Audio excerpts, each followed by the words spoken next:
Hey, merci donc bien tout le monde d'être là. C'est vraiment un plaisir d'accueillir pour la première fois l'addendum, un dossier de notre ami. Il faut le dire! Le dossier de notre ami Narcomed qu'on suit d'habitude dans le chat, mais qui est venu aussi passer quelques moments en LMM avec nous. On le reconnaît comme étant un amoureux d'olives, mais aussi, je le savais pas avant que tu le proposes, un spécialiste en cybersécurité. Peut-être que tu peux te présenter et nous dire quelles sont tes olives préférées. Entre autres. Oui, salut. Hein? Entre autres, tes olives préférées, là. Ah, entre autres, j'aime vraiment, moi je suis pas une personne raciste dans la vie, donc j'aime toutes les sortes d'olives, peu importe la couleur et sa provenance. Parfait, ça. Parfait, ça. J'ai aucun problème là-dessus. Sinon, en cybersécurité? Cybersécurité, on va voir en profondeur un peu plus c'est quoi. Je veux pas me présenter tout de suite parce que j'ai des slides de présentation. Ah, parfait, ben oui. Ah oui. Fait que moi, je vais chercher d'abord ce que tu m'as envoyé, puis on se lance dans la chose. Attends un petit peu, et le voilà ici, comme ça. Tu nous as choisi Baldur's Gate en background. C'est-tu un jeu vidéo que tu as déjà essayé? Ah oui, moi, on va le voir dans la prochaine slide. Là, je suis un grand amateur de RPG. Et Baldur's Gate 1 a été un amour, je rejoue. OK, là je t'entends plus, là. J'espère que c'est pas ma carte de son qui va niaiser comme toute la soirée d'hier. Bouge pas, je vais essayer de la repartir.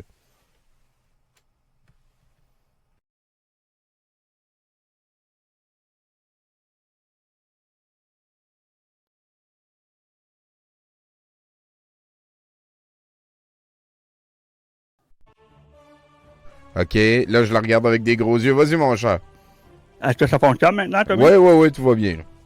C'est parfait. Donc, oui, je disais que Baldur's Gate, c'est un de mes jeux préférés ever. Donc, voilà, un jeu de Donjon Dragon. Parfait. Fait qu'on va se lancer ici dans la chose de la cybersécurité. Oui, juste pour que ça fonctionne bien, vu qu'on est à la distance, Tommy, je vais te le dire, t'en passer la prochaine slide. Ça se peut que des fois, dans le fond, il y ait des vidéos. Je vais commenter souvent après la vidéo. Parfait. Donc, voilà, on va y aller comme ça. Je peux changer de slide. Check ça, toi, ici. Cybersécurité avec des conspirations. J'aime ça, Narcomed, le roi des olives. Exact. J'aimerais ça te lire ça en premier, s'il vous plaît, Tommy. C'est avertissement et clause de non-responsabilité.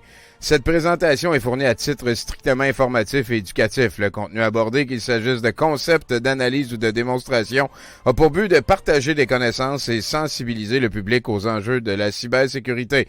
L'orateur est un analyste en cybersécurité, mais les informations et opinions exprimées ici sont strictement personnelles. Elles ne reflètent en aucun cas la position, les politiques ou les pratiques de mon employeur. Cette présentation ne constitue en aucun cas un service professionnel ni une consultation sous contrat. Elle ne saurait remplacer une analyse formelle de votre situation par un expert qualifié, ni servir de base pour une décision d'entreprise ou individuelle.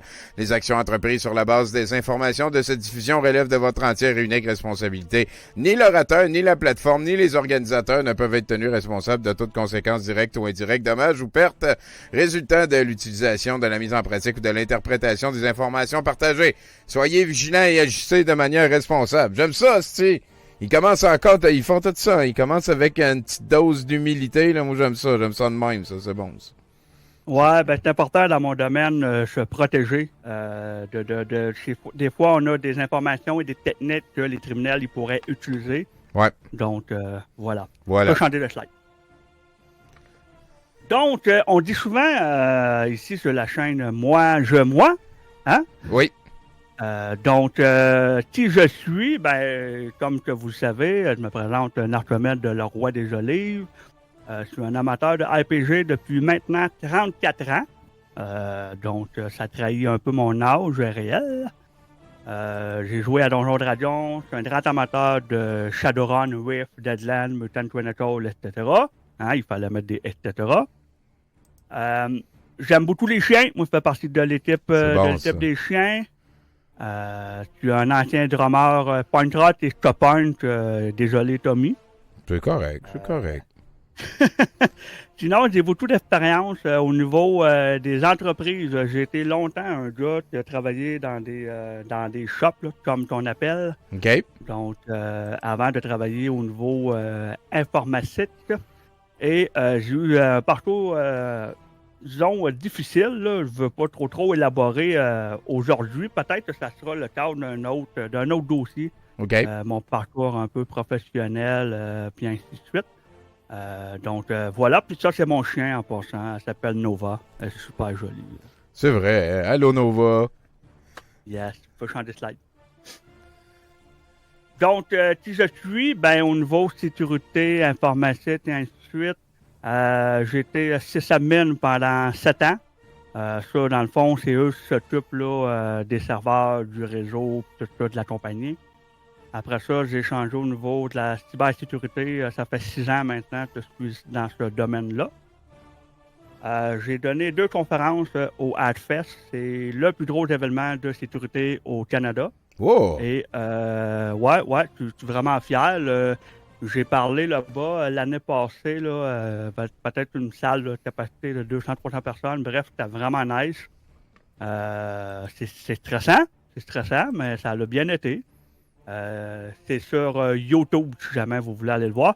Puis cette année, pas la semaine prochaine, l'autre donne une autre conférence là-bas sur la santé mentale, ce coup-ci. Je vais donner sur le syndrome de l'imposteur. OK. Oh, c'est big, ça, man. C'est sacrifice. Fait que tu te gardes occupé. OK, j'aime ça. Exact. Puis le plus important, ben, je suis un adorateur des olives. Ça, c'est le point le plus important à retenir ce soir. C'est au-delà d'une personnalité, là.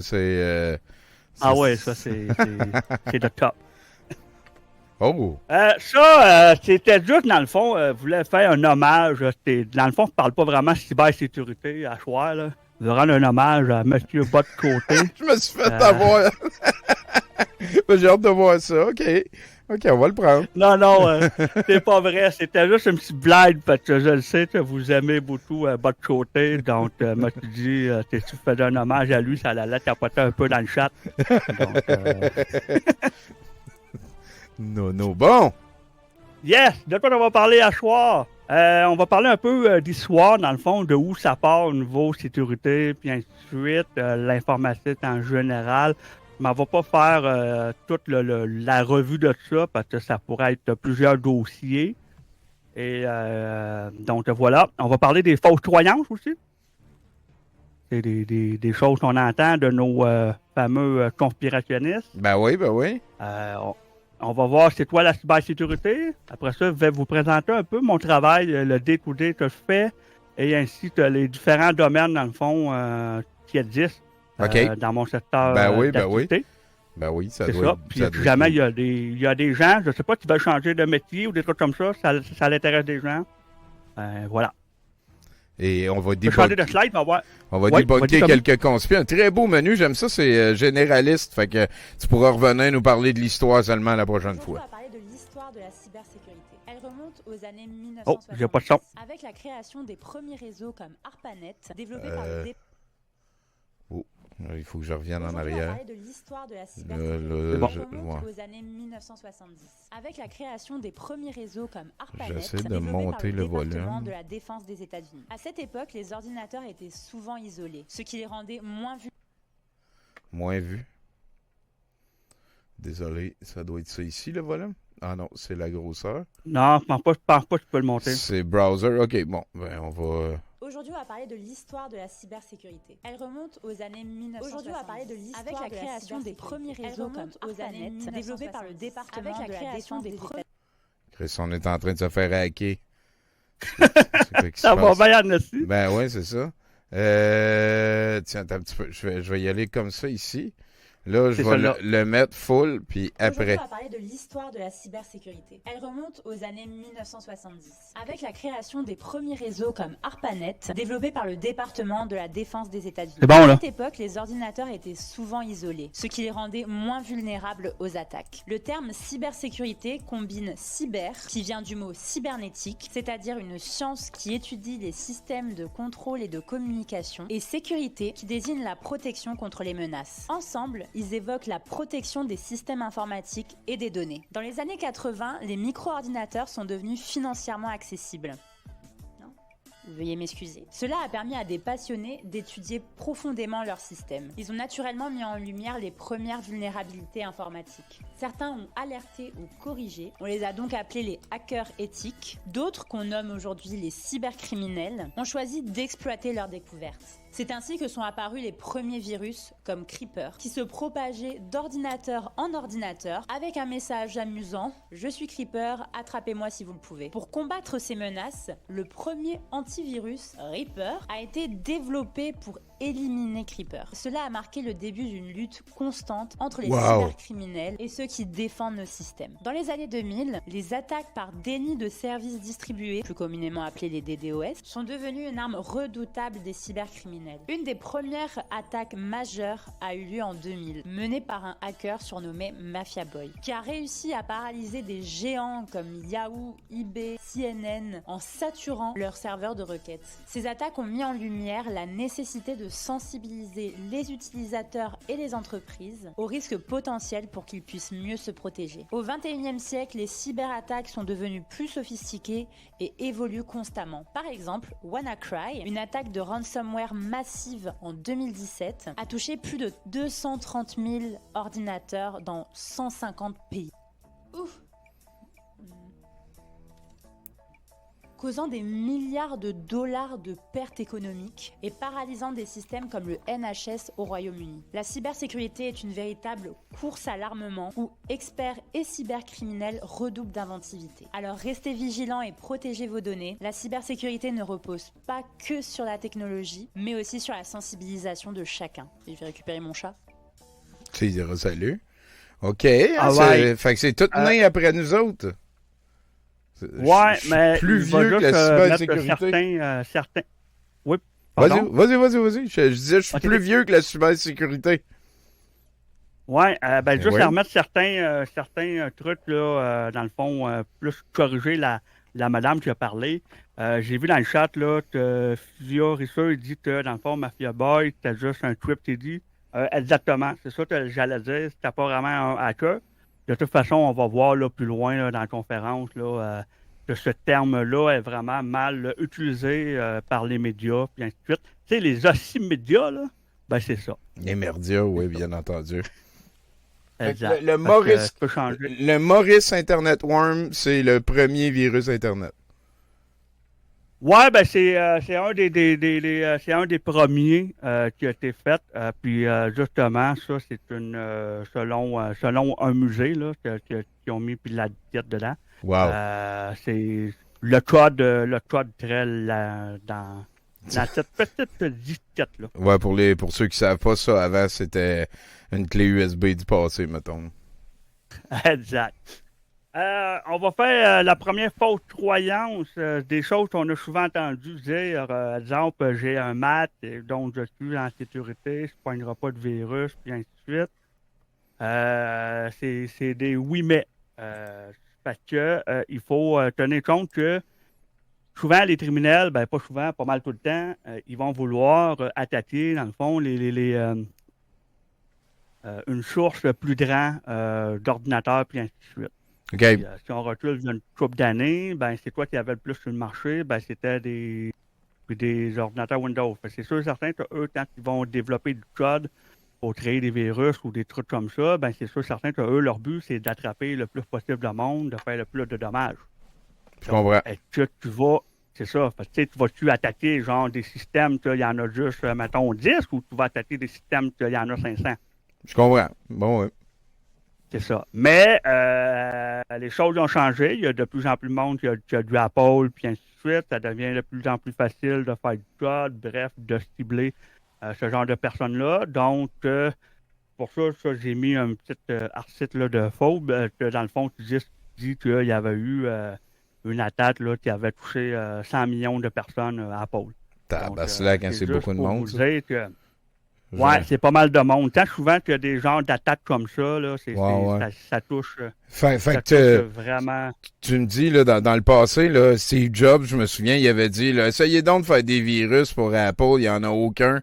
Pour Macintosh, me semble qu'il avait dit, fait que c'était niaiseux qu'il ait dit ça, là. Ça veut pas rapport. Ben, Si, c'est il a parce dit que ça.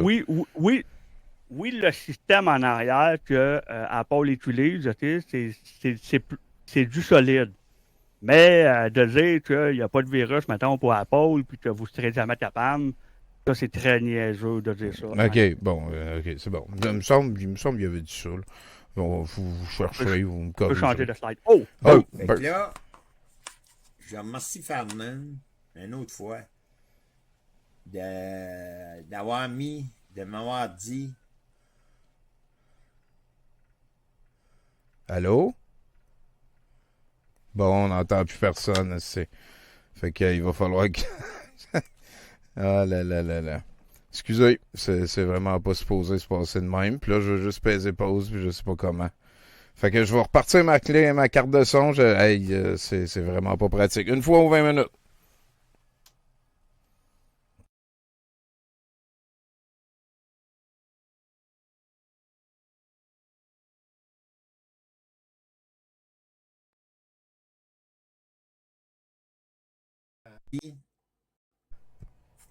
Fait que là, Je suis désolé de ça. je remercie C'est bon. Fernand, une autre fois, de m'avoir dit, quand je faisais mes vidéos, je checkais pas ça, moi.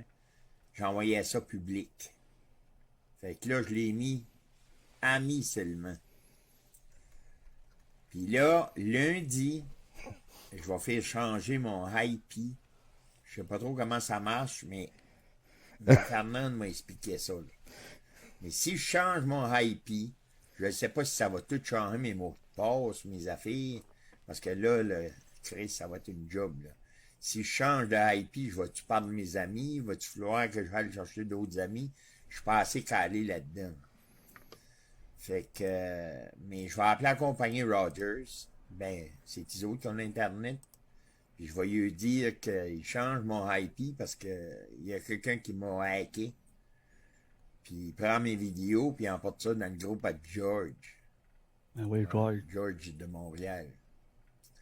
Fait que, anyway, j'en parlerai pas, là, parce que ça fait 4 jours que j'en parle, là, puis je te tuerai. Fait que, qui fait ce que ça voudra, c'est parce qu'il y a de mes vidéos à moi qui se retrouvent sur le groupe, puis là, ils rient de moi. Fait que c'est pas grave. Le temps qu'ils rient de moi, ils rient pas d'autres, hein. Puis en même temps, ça me fait de la publicité. sans le savoir. Ça fait que... Donc, notre ami Bert ici, Hey, il hein? dit que, dans le fond, il s'est fait hacker, hein? Puis, il y a le George Newell, qui a le méchant lézard, qui a volé ses vidéos. Grrr. Puis, dans le fond, là, il montre que là, il va appeler son fournisseur Internet pour changer son IP. Mais là, l'affaire que Bert, il connaît pas ça. Lui, il se demande s'il va perdre ses amis, puis ses mots de passe, Ouais. tout ça. C'est vrai qu'il Selon connaît toi, pas ça a-tu du sens, Tommy? Je pense pas que ça a du sens. Je pense Pourquoi, que... selon toi? Parce que l'adresse IP, c'est associé à ton device, pas à tes comptes en ligne. C'est ça. Imagine un peu, tu peux changer de slide. On voit ici notre George Noir qui est en train de pirater Bert. Ouais. Donc, imagine un peu que tu t'en vas au McDonald's, OK. puis là, tu connais le Wi-Fi. Oui, Ton adresse IP, elle change. Hein? ça me semble logique. Bon. Imagine, à chaque fois que tu connais un Wi-Fi, ton adresse IP change. Là, tu perds tous tes mots de passe puis tes amis, ça serait plus la Ouais, non, bordel. ça, non, c'est niaiseux. OK, non, je comprends, là. Non, ça va pas rapport. Ça n'a pas rapport à tout. Il faut C'est juste ça. savoir, dans le fond, c'est quoi une adresse IP. Ça, on entend souvent, puis les conspices disent ça. Ah, j'ai trouvé ton adresse IP, puis là, là, t'es dans la marde. Tu sais, mettons, toi, ils vont dire, hey, là, le Tommy Dodette, là, j'ai trouvé son adresse IP, il est dans la marde. Hein? Ouais. Faut juste comprendre qu'une adresse IP, là, dans le fond, il faut voir ça comme une adresse, là, dans le fond, sur ton numéro de porte. OK. C'est un peu le même principe. C'est juste, dans le fond, pour s'assurer que les données s'en vont à la bonne place, puis ainsi de suite. Là, mais elle va pas tomber, c'est toi le IPv4, le IPv6, puis ainsi de Les suite. différentes sortes d'adresses IP, mais à la base, l'adresse IP, c'est comme l'adresse de notre maison, mais l'adresse de notre ordinateur ou de notre téléphone. Exactement. Là, tu as des adresses privées, puis tu as des adresses publiques. OK. Quand, dans le fond, que tu vas... c'est un peu, exemple, imagine un bloc appartement. OK. Oh, ouais. Le bloc appartement, mettons, tu vas dire, bon, ben, c'est le, je sais pas, moi, le numéro 2242. Ça, c'est le numéro de ton bloc. Oui. Mais après ça, mettons, c'est toi, c'est appartement 2. Oui. Ben, ton appartement 2, ça serait comme ton adresse privée, dans le fond. OK, je comprends. C'est juste que le livreur, ben, tant que tu commandes de quoi, ben, lui, il faut qu'il ait l'adresse pour que tu reçois, dans le fond, ton colis. Ben, Le il faut voir ça livreur, un dans ce peu. cas-là, étant, mettons, le service Internet, le fournisseur Internet. Là.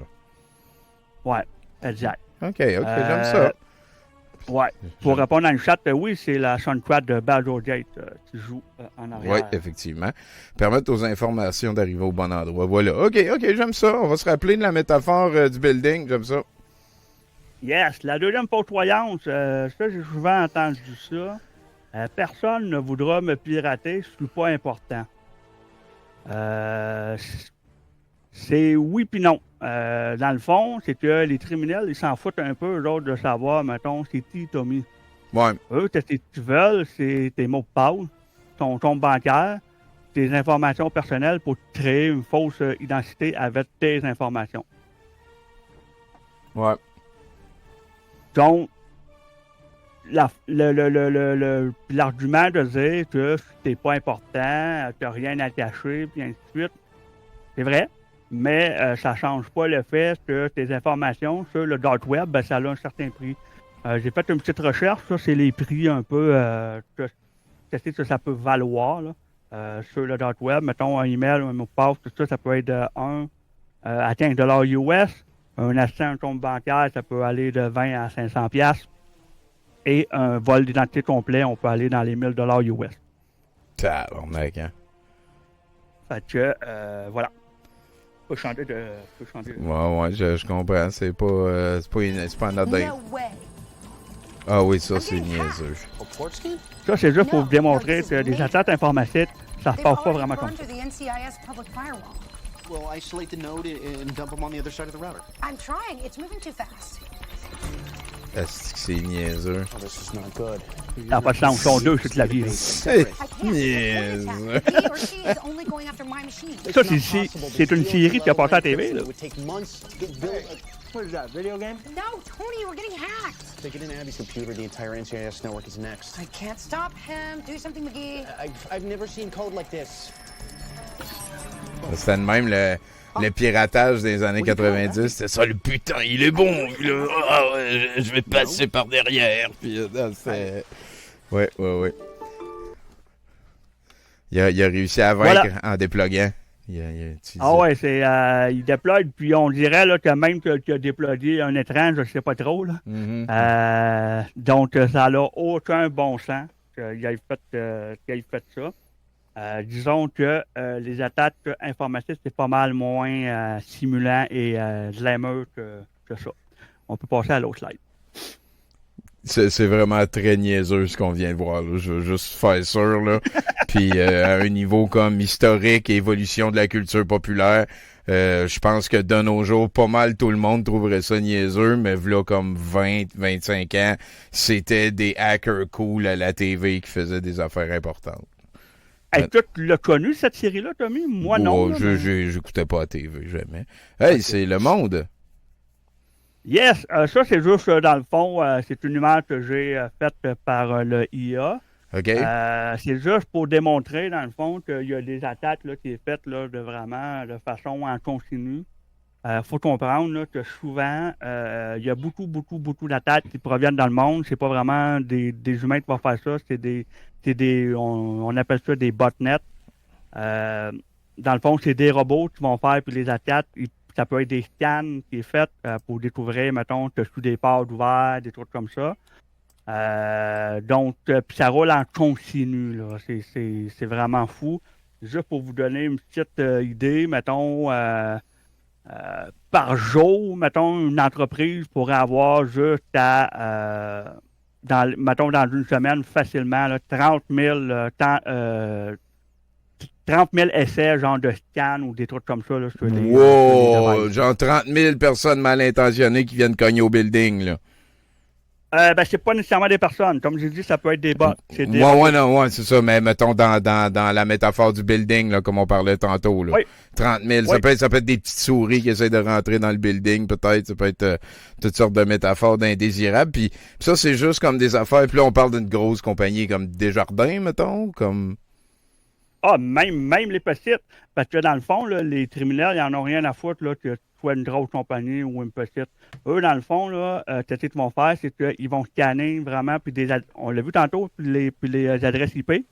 Ouais. Ils vont vraiment scanner là, au complet, mettons, la plage adresse, là, de, je sais pas moi, mettons, des adresses qui viennent du Canada ou autre. Puis là, après ça, ils vont être en mesure, dans le fond, de voir, mettons, quelle adresse il est vulnérable à telle attaque, puis ainsi de suite. Puis après ça, ben, ils peuvent se pencher pour des attaques plus poussées. Ou ça peut être aussi même des bots un peu plus poussés que s'ils voient qu'il y a une faiblesse à quelque part, ben l'attaque va se faire. Là. OK. Puis Aquilon, dans le chat, dit 30 000, c'est très conservateur. Fait que là, il y a comme plein d'automatismes de... On pourrait pas comme faire un Internet 2 puis amener tout le monde à un autre niveau, genre? Ça peut pas faire ça. Hein. Internet 2, ben, les criminels, ils vont te suivre dans ton Internet 2. Hein. Je pensais que tout le monde était gentil. C'est pas les églises qui sont pleines pis tout. All right. Fait que on passe à la prochaine. 30 000, hein? C'est... Wow. Donc, mon travail dans la cybersécurité, j'ai fait ça, je trouvais ça un peu drôle pour représenter un peu ma réalité. C'est quoi que la société pense que je fais.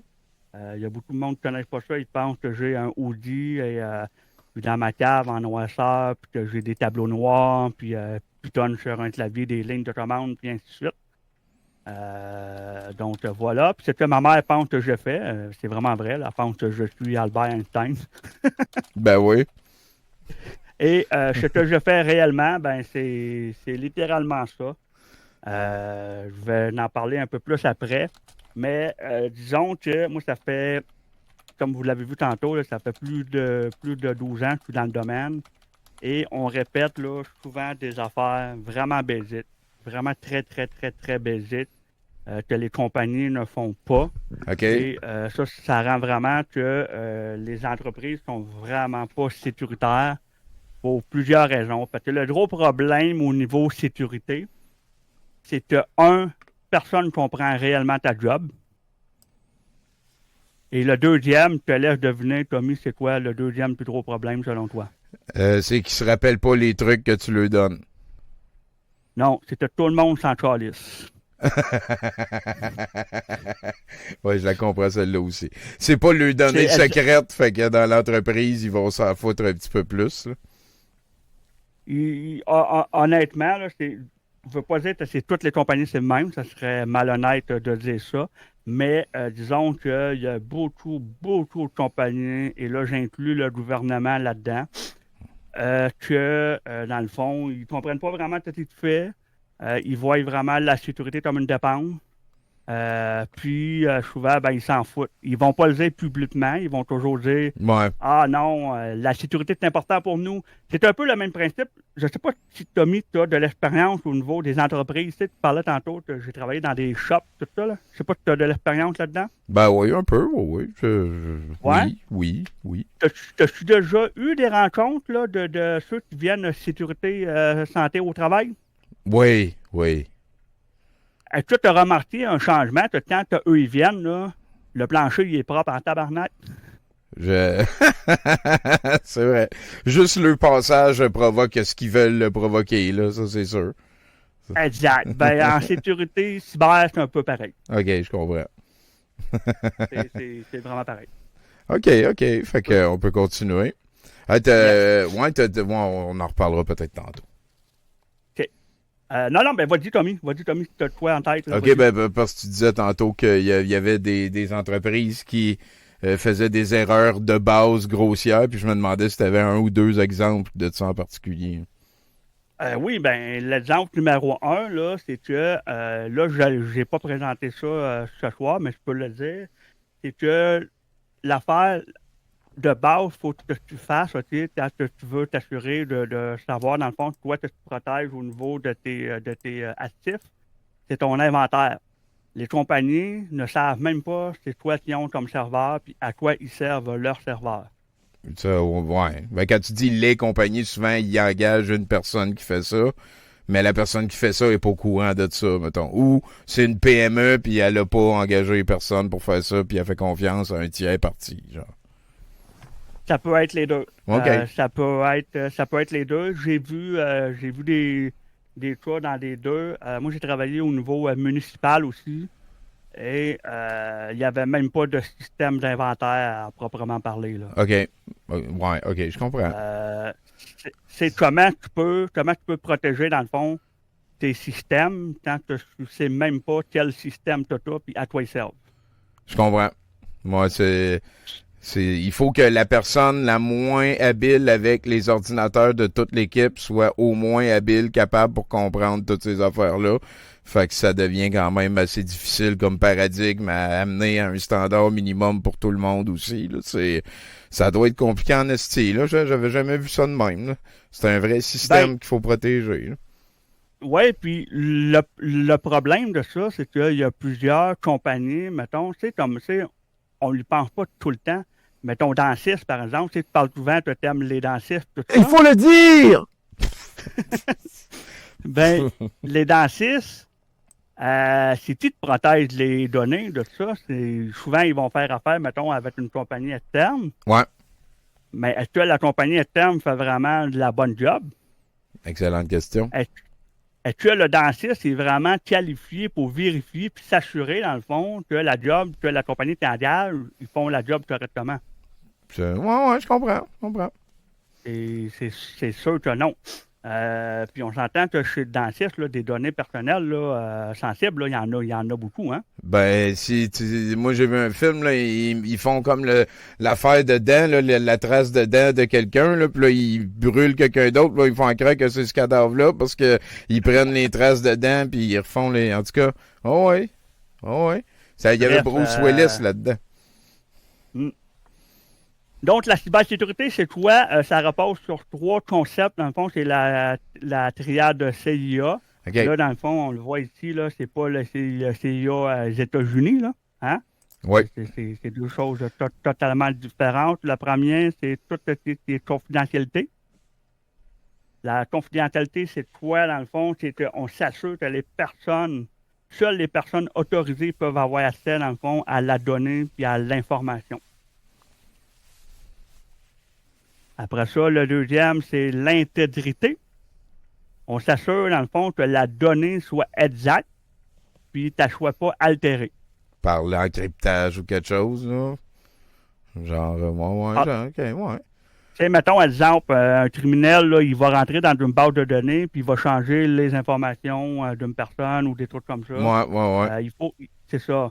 Fait que c'est ça. Puis le troisième, c'est la disponibilité. C'est celui qu'on entend souvent le plus parler. Quand on entend, là, mettons,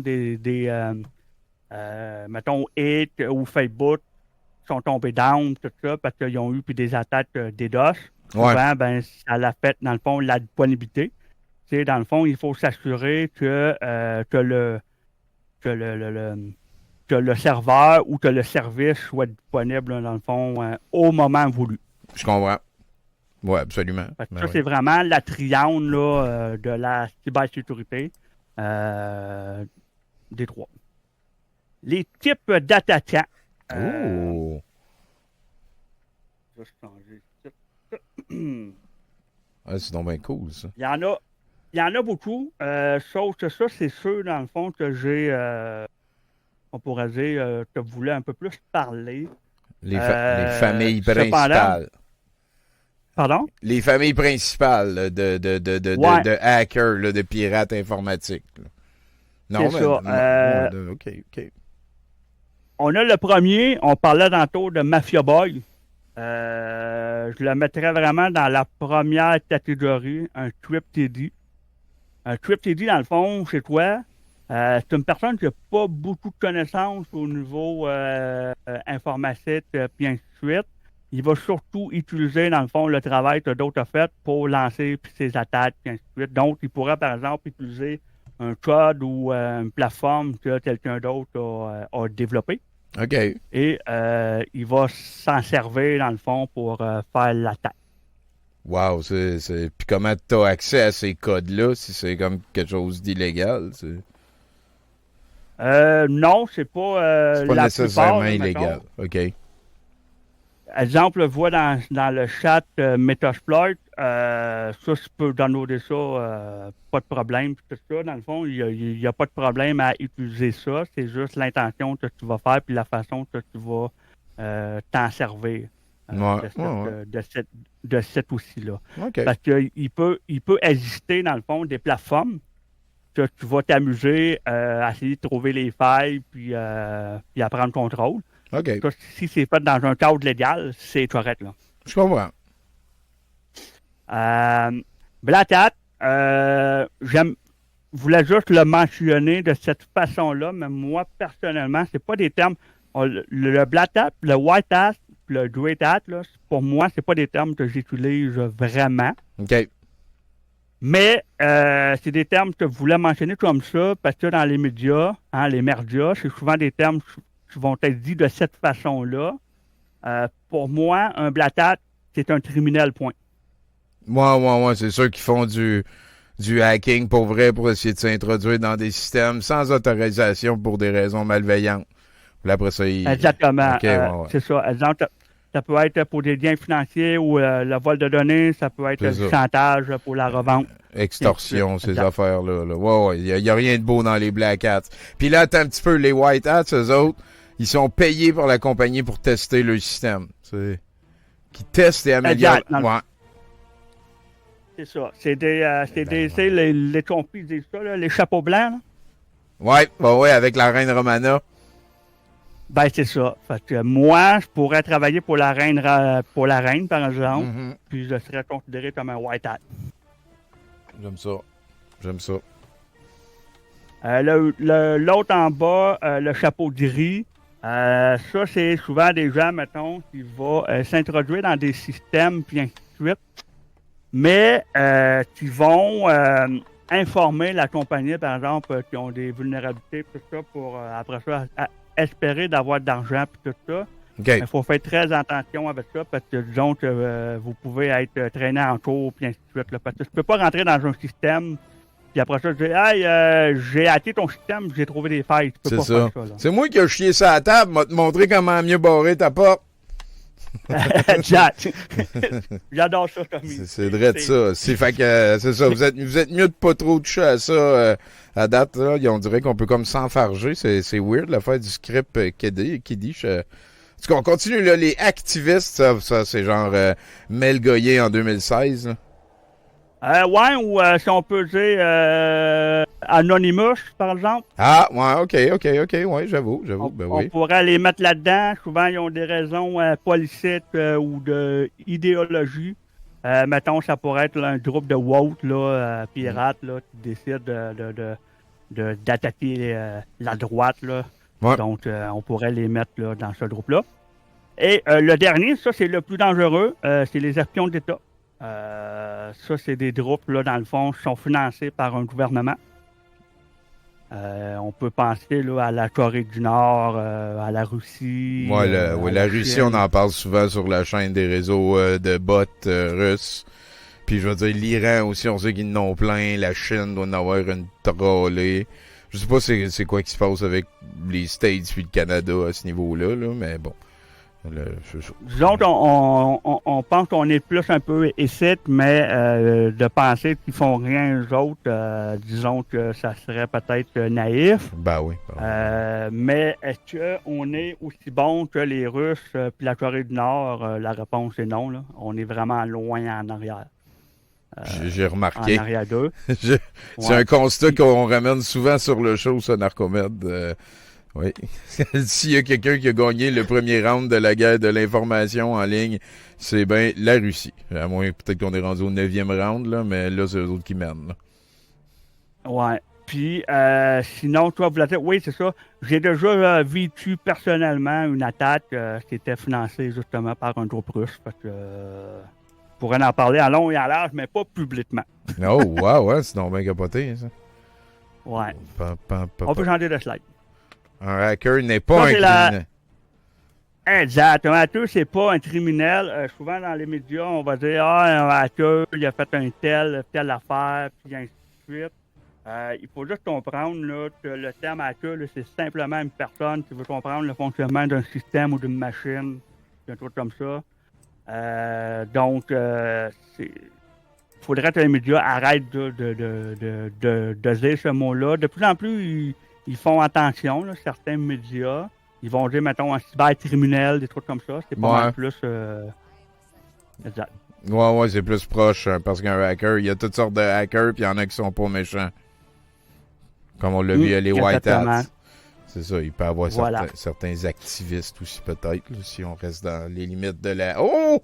Des affaires qui peuvent arriver, là.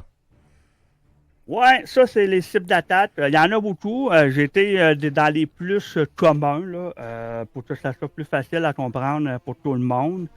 On va parler, le premier, c'est le phishing. Dans le fond, c'est pas mal tout le monde là, a reçu des courriels de spam, des trucs comme ça, mettons, de cliquer sur un lien. Le prince nigérien, ce gars-là, il a envoyé des emails en tabarnak, là, le prince nigérien là, qui s'est fait reléguer plein d'argent.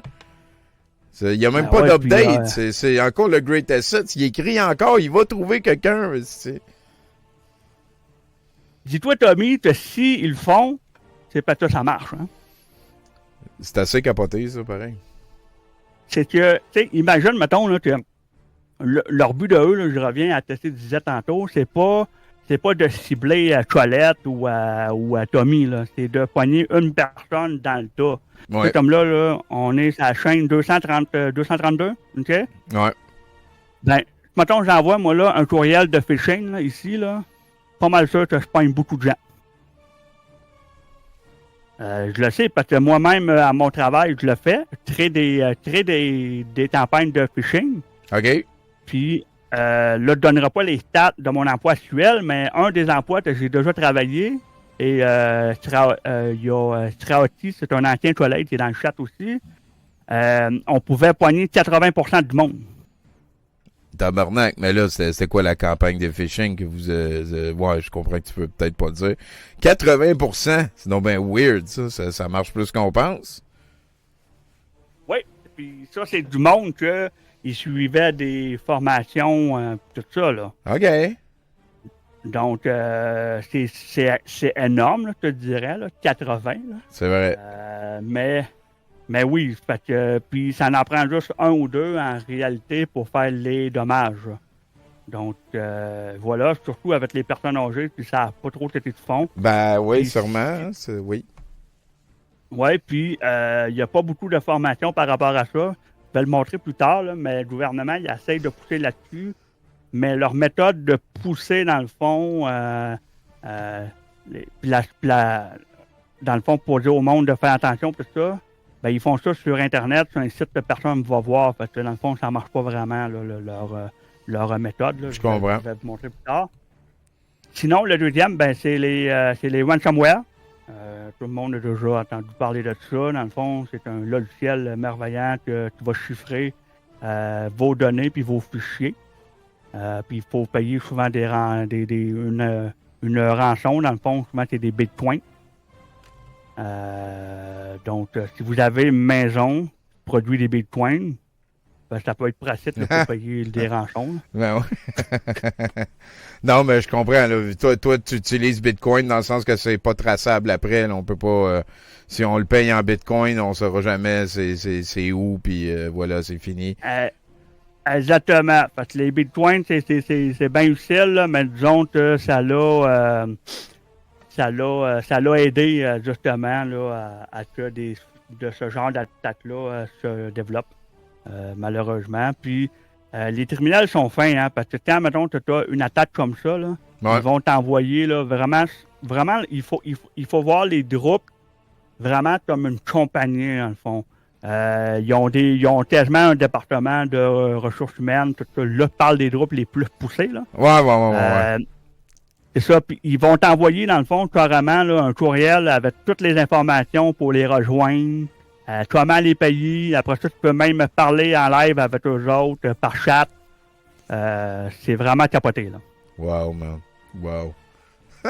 Sinon, t'as les attaques DDoS. Ça, c'est super simple. Là. C'est juste, dans le fond, que le serveur il va recevoir là, trop de requêtes, trop de demandes, puis il va planter. Parce que c'est un peu le même principe que il y a 500 personnes qui viennent au musée à ton musée, Tommy, ben, à un moment donné, t'as plus de place pour ouvrir la porte. C'est jamais.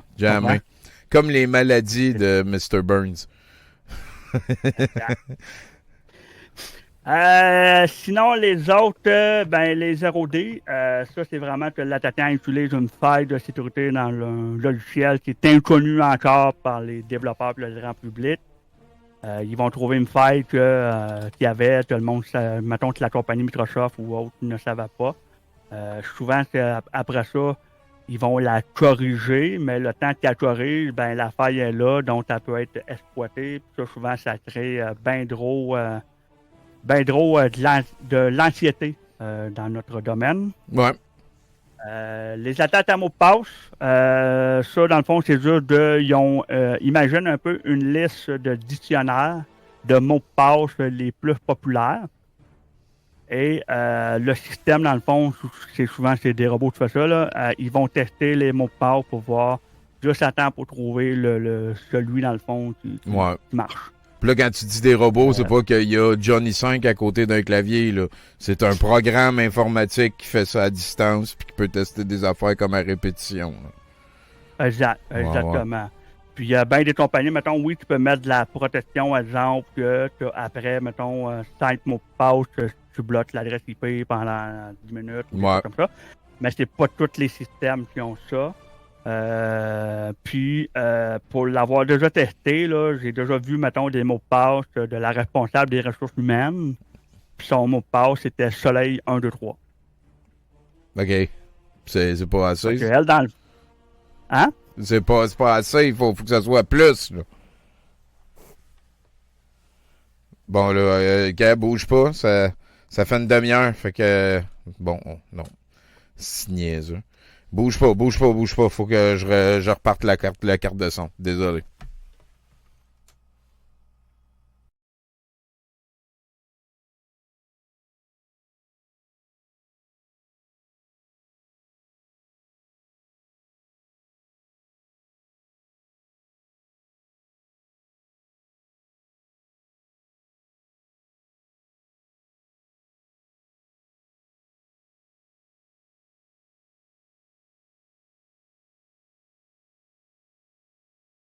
Injection, c'est ça? Là, t'es bon? Oui, oui.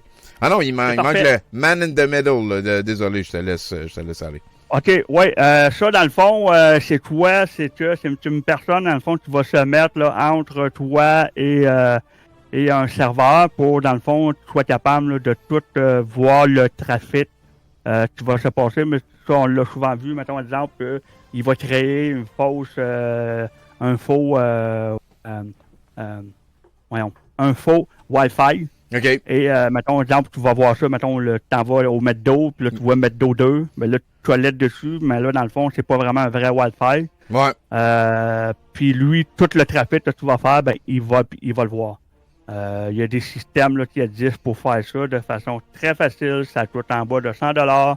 L'outil, il l'a marqué dans le chat. Ça s'appelle Pineapple. OK. Puis tu peux commander ça sur Internet. Là, c'est super facile là, à rouler. OK. Ouais. Et le dernier. Là, si la personne s'en va mettre son mot de passe sur son compte Desjardins, mettons, puis là, tu vois, il écrit... Tu vois son écran, là, fait qu'il écrit son nom, puis là, tu vois écrire le mot de passe. Fait que c'est pour ça souvent qu'il nous les cache quand on est mieux des faire cacher quand on peut. Dans le fond, qu'est-ce qu'il faut retenir de ça, c'est que faites attention quand vous vous connectez sur des réseaux qui sont publics. OK. Faites attention là, sur exactement sur quoi que vous faites. Un petit go de plus de sécurité sur les réseaux publics. C'est bon, j'aime ça. Exact. Et le SQL injection, dans le fond, c'est juste que tu vas insérer là, du code malveillant, là, puis tout ça, pour pouvoir exploiter des bases de données, puis ainsi de suite. Cela va passer vite parce que c'est un peu plus technique. Je peux changer de slide. OK. Vous avez sûrement déjà reçu un faux SMS de livraison, une confirmation de commande un peu inquiétante sur Amazon ou un email de quelqu'un qui vous lègue $1 milliard. Tout ça, on appelle ça du phishing. C'est l'art de faire des arnaques par email. Vous avez beau avoir des systèmes qui vous protègent super bien, vous avez beau avoir l'habitude de recevoir ce genre d'email de phishing, personne n'est à l'abri. Un hacker qui est déterminé trouvera toujours une porte d'entrée. Speech. Il y a des techniques hyper fines qui permettent de berner tout le monde du plus. Vous avez sûrement déjà reçu un faux SMS de livraison, une confirmation de commande un peu inquiétante sur Amazon ou un email de quelqu'un qui vous lègue $1 milliard. Tout ça, on appelle ça du phishing. C'est l'art de faire des arnaques par email. Vous avez beau avoir des systèmes qui vous protègent super bien, vous avez beau avoir l'habitude de recevoir ce genre d'email de phishing, personne n'est à l'abri. Un hacker qui est déterminé trouvera toujours une porte d'entrée. Speech. Il y a des techniques hyper fines qui permettent de berner tout le monde, du plus débutant au plus aguerri. Les phishing les plus grossiers, ça va être par exemple un milliardaire qui vous a légué tout son héritage, qui vous lègue des millions de dollars. Il y a seulement les personnes très très vulnérables qui vont cliquer et ça va être généralement des cibles très très faciles à avoir pour des gros montants. Alors une arnaque typique par SMS, ce serait le SMS de livraison. Votre colis est retenu dans notre centrale de traitement par exemple et qui va vous demander de payer des frais de douane de 1 ou 2 euros. Donc on va le faire sans réfléchir. Ils vont récupérer vos numéros de carte bleue et après pouvoir faire des paiements avec sans aucun souci. Dans ces SMS là, on va très souvent avoir une URL qui est raccourcie. Ça va masquer du coup le lien sur lequel on va cliquer. Une URL raccourcie en fait c'est quand on va prendre un très grand lien et à l'aide d'un service en ligne par exemple on a bit.ly qui est très connu. Ouais. Qui va en fait nous fournir Quand un lien tu sais qui pas va être ça, beaucoup plus court. ça vient Alors en d'où? soi c'est pas extrêmement grave de Les cliquer sur un bit.ly, lien c'est mieux de inconnu. pas Le plus cliquer. grave on va dire ça va être de rentrer ses infos personnelles dedans. Si vous cliquez dessus, ça donne l'indication généralement que vous avez cliqué et donc la personne qui met en place l'arnaque va se dire ok cette personne là est potentiellement vulnérable, il va pouvoir vous ajouter à une liste de personnes qui vont avoir tendance à cliquer sur un peu tous les liens qu'on leur envoie. Si on veut savoir ce qui se cache derrière, il y a des services qui vont déraccourcir une URL en fait. On a par exemple unshorten.it Merci, qui va nous révéler en Cosmos. fait le lien, le titre de la page qui va se cacher. Ouais, je vais derrière corriger l'URL Cosmos après. Une technique de phishing un peu plus sophistiquée, on va avoir par exemple la copie d'un mail qui a l'air complètement réel. Donc par exemple une commande Amazon qui aurait été faite sur notre compte. Le mail que vous voyez là, moi j'ai mis 20 minutes à le faire, j'étais dans un train. On a l'impression que ça a été envoyé par commande@amazon.fr, mais en réalité sa vraie adresse email, ça va être celle-là, amazon.fr.gestion.net. Il appartient à gestion.net, qui est un site que n'importe qui pourrait acheter pour quelques euros par an. Le premier truc qu'on va avoir envie de faire, c'est de cliquer sur le bouton annuler ma commande immédiatement. Là l'escroc il va jouer sur le sentiment d'urgence, on veut se dépêcher d'annuler la commande. Ça va pointer vers login.amazon.fr.gestion.net. Ce genre de mail de phishing, on va en recevoir beaucoup moins aujourd'hui parce qu'il y a des anti-spam, il y a des anti-phishing. C'est quelque chose que Gmail fait très bien. C'est des protections qui vont être moins mises en place sur par exemple des réseaux d'entreprises. Un type d'attaque qui va aller encore plus loin, on va appeler ça du spear phishing ou hameçonnage ciblé. Et ça va viser une seule personne ou un petit groupe de personnes avec des emails qui vont être extrêmement crédibles. Premier élément qu'on va regarder ici, ça va être l'adresse email de l'expéditeur comme avant. Sauf que là, on va voir qu'en fait, il n'y a pas de fake, c'est une vraie adresse. Soit elle a été obtenue par le pirate en justement compromettant l'autre personne, donc en le hackant, en récupérant ses accès. Soit il y a une autre technique qui s'appelle le spoofing, avec laquelle on peut envoyer un email avec n'importe quelle adresse sans avoir le mot de passe. Deuxième élément, le corps de l'email. Ici, pareil, c'est très crédible, réaliste. L'arnaqueur, s'il s'est bien documenté, il va réutiliser des éléments de langage, il va réutiliser les mêmes pratiques de sécurité de l'entreprise pour se faire vraiment passer pour le responsable de la sécurité qui envoie un mail à un utilisateur comme quoi il doit changer son mot de passe. Ensuite, on peut regarder la signature du mail. Pareil, là, la personne, ça va être une vraie personne de l'entreprise. L'adresse est la bonne, les numéros. Wow, man. Ouais, c'est ça. Fait que faut vraiment faire attention là, à ce genre de courriel-là. Surtout avec, on le sait, là, avec l'arrivée puis de l'intelligence artificielle. Ouais. Disons que ça l'a beaucoup augmenté là, depuis 12 mois. Je ne me rappelle pas c'est quoi le score exact, là, mais ça l'a augmenté. Je pense que c'était comme 90% ou en tout cas, c'est fou. Le 12 mois depuis l'arrivée, dans le fond, après de chat GPT, Ouais. au niveau, là, puis des attaques de phishing, ça a augmenté de malade. On peut compter là, à peu près là, 30 000 attaques par jour. Ouais, c'est ça, tu Facilement, là. disais tantôt, tabarnak, c'est capoté, ça. C'est ça. Salut, Alex. Euh, Content de te voir, buddy. Puis juste pour, comme moi qui l'avais dit rarement, c'est vrai que cliquer sur un lien, normalement, ça devrait être correct parce que souvent, ils vont te forcer après ça de rentrer, mettons, ton mot de passe, puis ainsi de suite. Ouais. Mais il faut vraiment faire attention. Si vous n'avez pas les connaissances, puis ainsi de suite, cliquez pas sur un lien que vous avez le moindre doute. Parce que vous savez pas dans le fond c'est quoi qui va se passer en arrière. Il peut y avoir du payload dans le fond, c'est du code qui est envoyé sans que tu le saches. Tu n'as même pas besoin de downloader dans le fond, puis l'application ou autre, là, puis ça peut être dommage. Donc, il faut faire vraiment attention là, à où ton clic, puis ainsi de suite. Tu peux changer de slide. Ah non, pas toi, Joe! Après, je mets pas de chauffage, garde. C'est plus que Splenda, là. Pas besoin. Non, c'était pas toi, Joe, c'est Dan que la lumière flashait, c'est. Ça, c'est mon chauffage. Ça, c'est une RTX 3080, man. Yes. Ça chauffe en caisse. All right. Hey, ça doit se vendre par ici, ça. Red 40. Red 40, man. Ouais, c'était dur en esti à avoir quand j'ai eu la mienne. Mais là, oui, là, tu devrais être capable. Ouais, mais chez Amazon, oui, je le loué Red 40, Callis. Mais je t'ai pas demandé, là, si je peux acheter ça par ici, cette chauffeur-là. Hein? C'est pas un chauffage, Bert, c'est une carte graphique dans un ordinateur. C'est mon ordinateur, ça. Ah, ben je pensais que tu disais... J'ai enlevé la vitre pour qu'il y ait plus d'air. Ah, OK. Je fais souffler mon filtreur à air dedans, ça pitch de l'air frais. En performance, ça l'enlève 10 à 11 degrés. Fait que ma carte, je peux l'overclocker plus haut.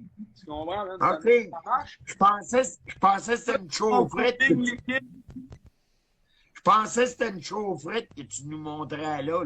Ben, mais c'est un ordinateur avec une fille. Bravo. La carte graphique, des fois, elle monte à 84 degrés, mon homme. Je te garantis que ça chauffe la maison. Oui, j'ai l'impression catastrophique que oui. Man, ici, on crève. On crève, là. Il fait chaud, on crève. Je rouvre les portes, man. Rouvre les portes, là, en plein hiver. Pas de chauffage. L'ordinateur chauffe toute la style logement, man. C'est no joke.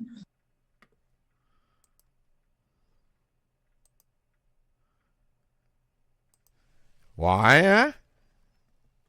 Donc, Joe, il nous dit que, dans le fond, il n'y a même pas besoin de Hydro-Québec là, pour mettre du chauffage. Là. Il fait juste Pour les bonnes raisons. mettre son ordinateur, puis ça va être capable là, de chauffer. Parce que, dans le fond, Intel puis NVIDIA sont en train de se lancer là, dans le marché des thermopompes. Pour vrai ou? Ben non, c'est une joke, Tommy, c'est ça. Ben là, écoute, je demande, pourquoi pas? Ils ont tous déjà la technique. Juste... Yamaha fait des skidoo puis il fait des claviers.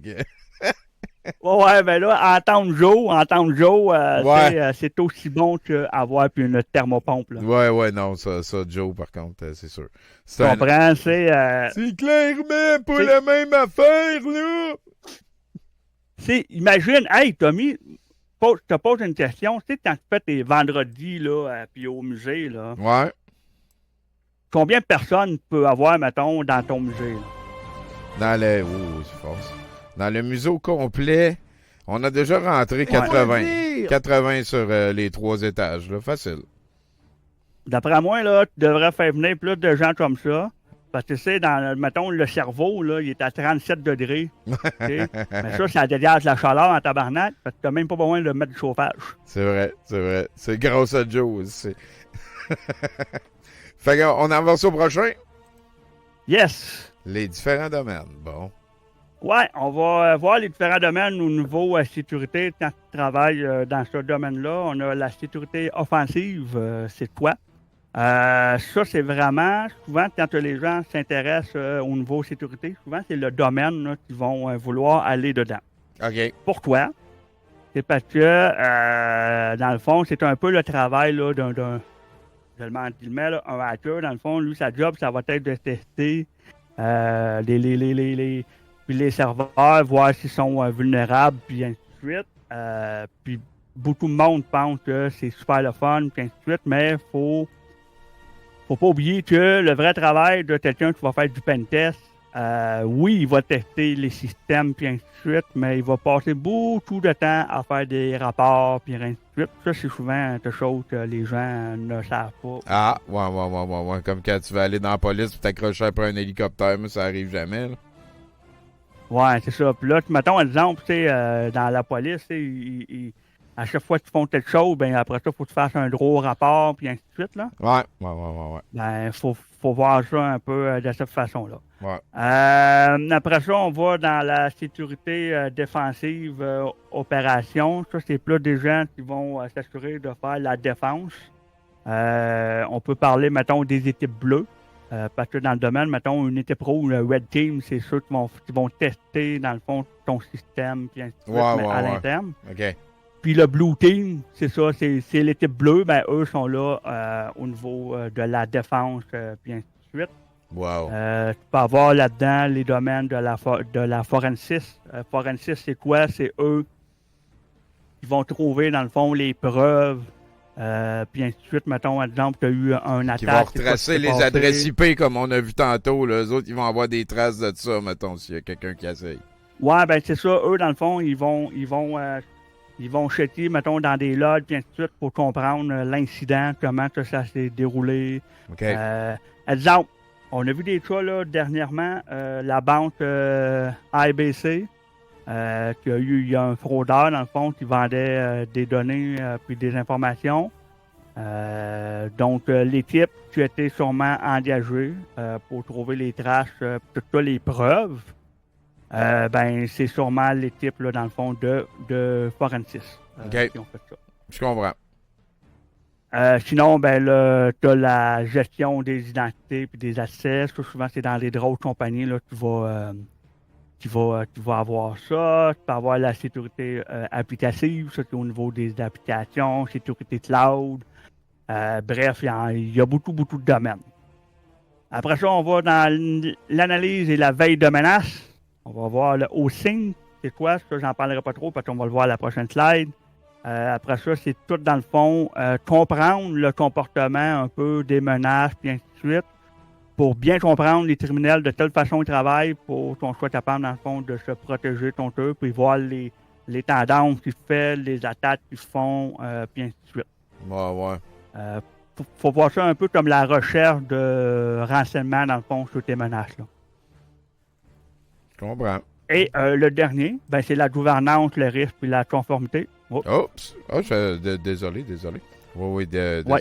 Le dernier, c'est la gouvernance, risque et conformité. Dans le fond, c'est toute la gestion du risque. C'est eux qui vont s'occuper, dans le fond, de faire des audits de sécurité. Ils vont s'assurer que les politiques soient faites et soient respectées, puis ainsi de suite. Donc, c'est trop du travail de paperasse et de... C'est ça. On peut changer de slide. La gouvernance, man. Il y a des sautes partout. On est... Hey, Laurie Smith! Exact! L'OSIN, c'est quoi? Je sais pas, man. Je veux pas l'expliquer trop parce que j'ai la prochaine slide, ça va être une vidéo qu'on va pouvoir écouter ensemble. Mais vous allez comprendre vraiment là, c'est quoi le but en arrière de ça. Et voilà. Puis, en passant, je vais mettre, je l'avais oublié, là, je vais mettre les liens que j'ai mis là-dessus. Vous n'êtes pas obligé de les prendre parce que je vais vous les mettre dans le chat. Tu me les enverras aussi. Je vais pouvoir les mettre dans la description du show. Bon, ben, c'est parfait. Parce que tu peux changer de l'autre slide, il va y avoir une vidéo.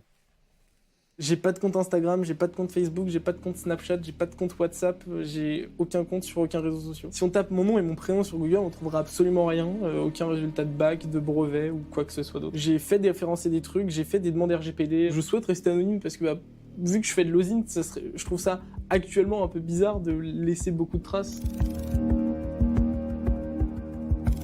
Moi, c'est pas les nattes, ça vient juste d'un générateur de pseudo et c'est le premier qui est sorti. J'ai moins de 20 ans, qu'est-ce que je fais? Je cherche de l'information sur par exemple des gens qui ont disparu ou des gens qui sont potentiellement recherchés pour aider les forces de l'ordre à les retrouver. Je pense que j'ai commencé quand j'avais 16 ans, on va dire. Bah, ça peut aller de 1 heure à 2 heures par jour à, je sais pas, 6, 7 heures par jour. L'OSINT, c'est un acronyme en anglais pour Open Source Intelligence Technique. Donc en gros, c'est toute information qui peut être trouvée de façon ouverte. Le but, c'est de toujours pivoter autour de l'information. Surtout, le plus important dans l'OSINT, c'est de croiser en fait ces informations, parce qu'une information toute seule, ça vaut pas grand-chose. Je vais essayer de trouver son compte Snapchat.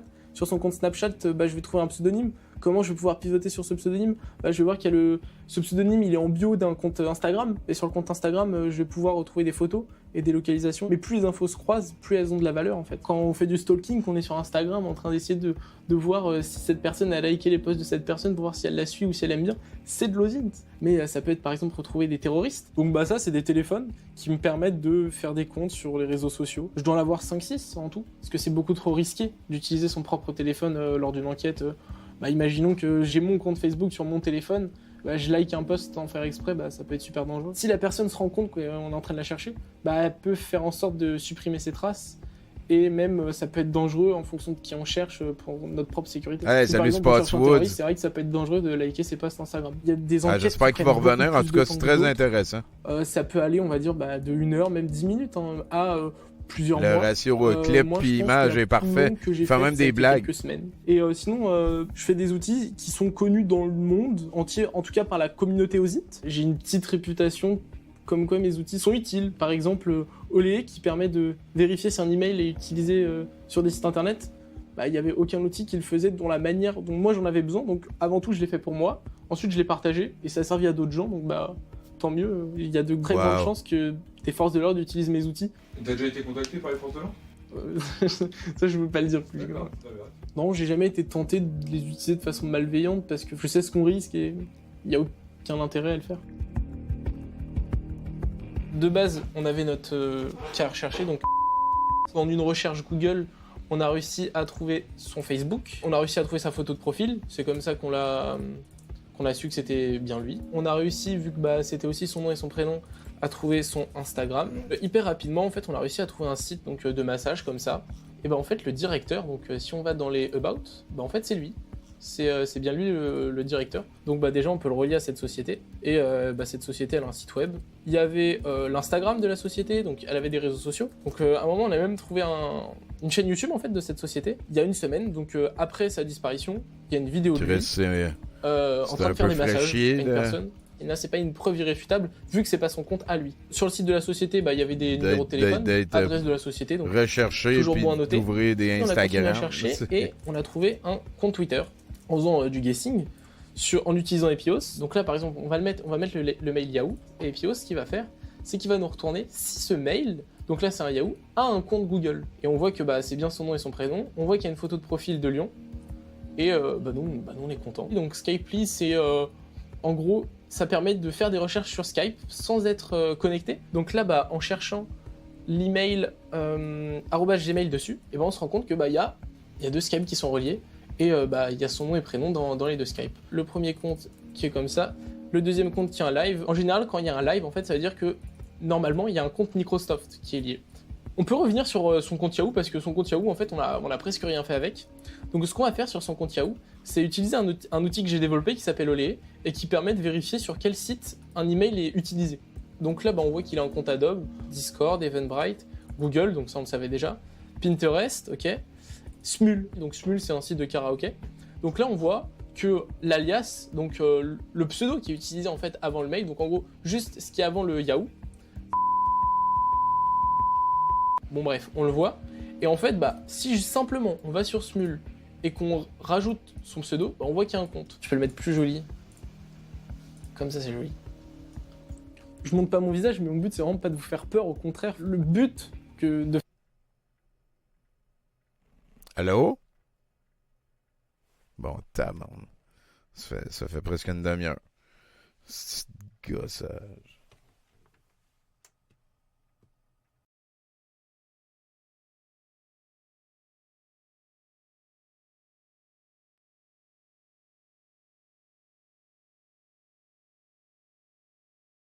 Je trouve ça. J'ai actuellement reculé bizarre un petit de peu la laisser vidéo. beaucoup de traces. Je suis vraiment désolé. Je sais pas pourquoi ça fait ça. Ça fait ça une fois de temps en temps quand il y a un update. Puis là, ben, vu que j'update ma carte visuelle, ben, j'ai pas le choix d'updater ma carte de son non plus. Puis, ben, en tout cas, Après sa je sais pas quoi disparition, dire. il y a une vidéo de lui en train de faire des massages à une personne. Bon. Et là, c'est pas une preuve irréfutable, vu que c'est pas son compte à lui. Sur le site de la société, bah, il y avait des numéros de téléphone, adresse de la société, donc toujours bon à noter. Et on a continué à chercher et on a trouvé un compte Twitter en faisant du guessing en utilisant Epios. Donc là, par exemple, on va mettre le mail Yahoo. Et Epios, ce qu'il va faire, c'est qu'il va nous retourner si ce mail, donc là c'est un Yahoo, a un compte Google. Et on voit que bah, c'est bien son nom et son prénom. On voit qu'il y a une photo de profil de Lyon. Et nous, on est contents. Donc Skypely, c'est en gros, ça permet de faire des recherches sur Skype sans être connecté. Donc là, bah, en cherchant l'email @gmail dessus, et ben on se rend compte que bah, y a deux Skype qui sont reliés. Et bah, y a son nom et prénom dans les deux Skype. Le premier compte qui est comme ça, le deuxième compte qui est un live. En général, quand il y a un live, en fait, ça veut dire que normalement, il y a un compte Microsoft qui est lié. On peut revenir sur son compte Yahoo, parce que son compte Yahoo, en fait, on a presque rien fait avec. Donc ce qu'on va faire sur son compte Yahoo, c'est utiliser un outil que j'ai développé qui s'appelle Olee, et qui permet de vérifier sur quel site un email est utilisé. Donc là, bah, on voit qu'il a un compte Adobe, Discord, Eventbrite, Google, donc ça on le savait déjà, Pinterest, ok. Ouais. Smule, donc Smule c'est un site de karaoké. Donc là on voit que l'alias, donc le pseudo qui est utilisé en fait avant le mail, donc en gros C'est juste pareil, ce qui est avant le Yahoo. Ça me fait penser à ma job de chercheur de patentes douteuses que je faisais avant. Et qu'on que je rajoute fais encore. pseudo, on voit qu'il y a un compte. Je peux le mettre plus joli. Tu fais des... Comme ça c'est joli. Ah oui, ça avait de l'allure. Je montre pas mon visage, mais Bon. le but c'est vraiment pas de vous faire peur, au contraire. Le but de faire ça, c'est de vous montrer que l'OSINT c'est vraiment quelque chose de simple, que tout le monde peut en faire. Moi au début je savais pas en faire, bah j'ai appris en cherchant. C'est en cherchant qu'on trouve, ça, personne n'est sachant faire des recherches sur internet. C'est pas faux. Yeah. Donc, voilà, il parlait tantôt là, d'un groupe là, qui existe pour trouver... Je vais le skipper, voir. Ouais. Trouver des informations, là, dans le fond, sur des personnes disparues. Ouais. Ils mettent vraiment là, leurs connaissances, puis ainsi de suite, pour redonner, dans le fond, puis à la communauté, puis aider, dans le fond, la police. C'est tout à fait légal de le faire avec eux. Je vais vous mettre là, le lien ici de l'entreprise. Dans le fond, ben, le groupe qui font ça, ça s'appelle Trace Lab. Ils ont aidé là, à plusieurs cas là, dans le monde de personnes disparues, parce que c'est vraiment bien. Là. Ah, wow, c'est donc bien cool. Ouais. Donc, si jamais la sécurité, ça vous intéresse, par où commencer? Il y a plusieurs parcours différents qui peuvent se faire. Le parcours que moi j'ai fait, là, c'est le parcours du sysadmin. J'ai commencé à travailler là, comme sysadmin, comme je disais tantôt, c'est un responsable des serveurs, puis du réseau, puis ainsi de suite. Et après ça, là, j'ai vraiment tourné au niveau sécurité. Sinon, il y a le parcours de Dev Setup. Dev Setup, c'est toutefois, dans le fond, il faut voir ça un peu comme un développeur, mais qu'après ça, il va se tourner un peu plus au niveau sécurité. OK. Je ne rentrerai pas dans le détail exactement ce que ça fait au day-to-day, là. Mais en gros, c'est que le Dev Setup, il va s'assurer que les problèmes de sécurité soient corrigés au début du projet et non pas à la fin du projet. Ah! OK. C'est pour ça qu'il faut avoir une mentalité un peu de shift left, qu'on appelle dans le jargon. Donc, c'est vraiment de penser au début du projet. C'est pour ça que la sécurité, c'est important vraiment de mettre au début du projet et non pas à la fin. Oui, je comprends. Sinon, il y a des parcours au niveau cybersécurité là, qui est ouvert. Moi, quand j'ai commencé, là, il n'y avait pas vraiment de programme de cybersécurité pour commencer directement là-dedans. Ça ne l'était pas. Mais avec l'évolution puis avec les années, il y a des programmes, dans le fond, au Cégep qui se sont ouverts. Il y a des programmes au niveau universitaire aussi qui se sont ouverts à la Polytechnique, l'Université de Montréal, et ainsi de suite, pour aller vraiment au niveau cybersécurité en partant. Là. Donc voilà. Puis tu as le dernier parcours, et non le moins, c'est le parcours de la liberté. Ça, dans le fond, ce parcours-là, c'est qu'on pense que le nouvel ordre mondial veut nous voler nos données, nous contrôler notre vie. On connaît toute la vérité. On n'a pas besoin d'antivirus, pas besoin de mot de passe. C'est trop compliqué. Puis de toute façon, le gouvernement, il a déjà assez à tout. Fait que ça donne à rien de se protéger. Ouais. Ah ouais, hein? Ben ouais, ouais, ok, ouais, non, ok, je comprends la twist, là. La Tinfoil Brigade, ben oui, ok, je comprends. Ça, c'est si vous voulez savoir, est-ce que c'est payant ce domaine-là? J'avais comme pas pogné la joke de la Tinfoil Hat Brigade. Puis là, j'ai de la pogner. Ok, excuse-moi, je te suis. C'était arrête. Donc, ça, c'est les... Oui. J'ai rien dit. Ah, je pensais que ça va être quelque chose. Ça, c'est les différents domaines, dans le fond, qu'il y a au niveau sécurité. Là, j'ai fait à peu près le prix d'entrée, le prix, le salaire médian et le salaire maximum. OK. Bien sûr, ça peut jouer, là, mais ça joue à peu près dans ces eaux-là au Québec, que je parle. Donc, si jamais c'est un domaine qui vous intéresse, vous vous demandez est-ce que c'est payant, puis ainsi de suite, ben voilà le tableau des salaires, de quoi ça a de l'air. Si vous voulez savoir que moi, quoi je fais, je suis analyste cybersécurité principale. Donc, je suis dans ce range-là. Sinon, il y a plusieurs domaines. Là, ça vous donne une petite idée. Il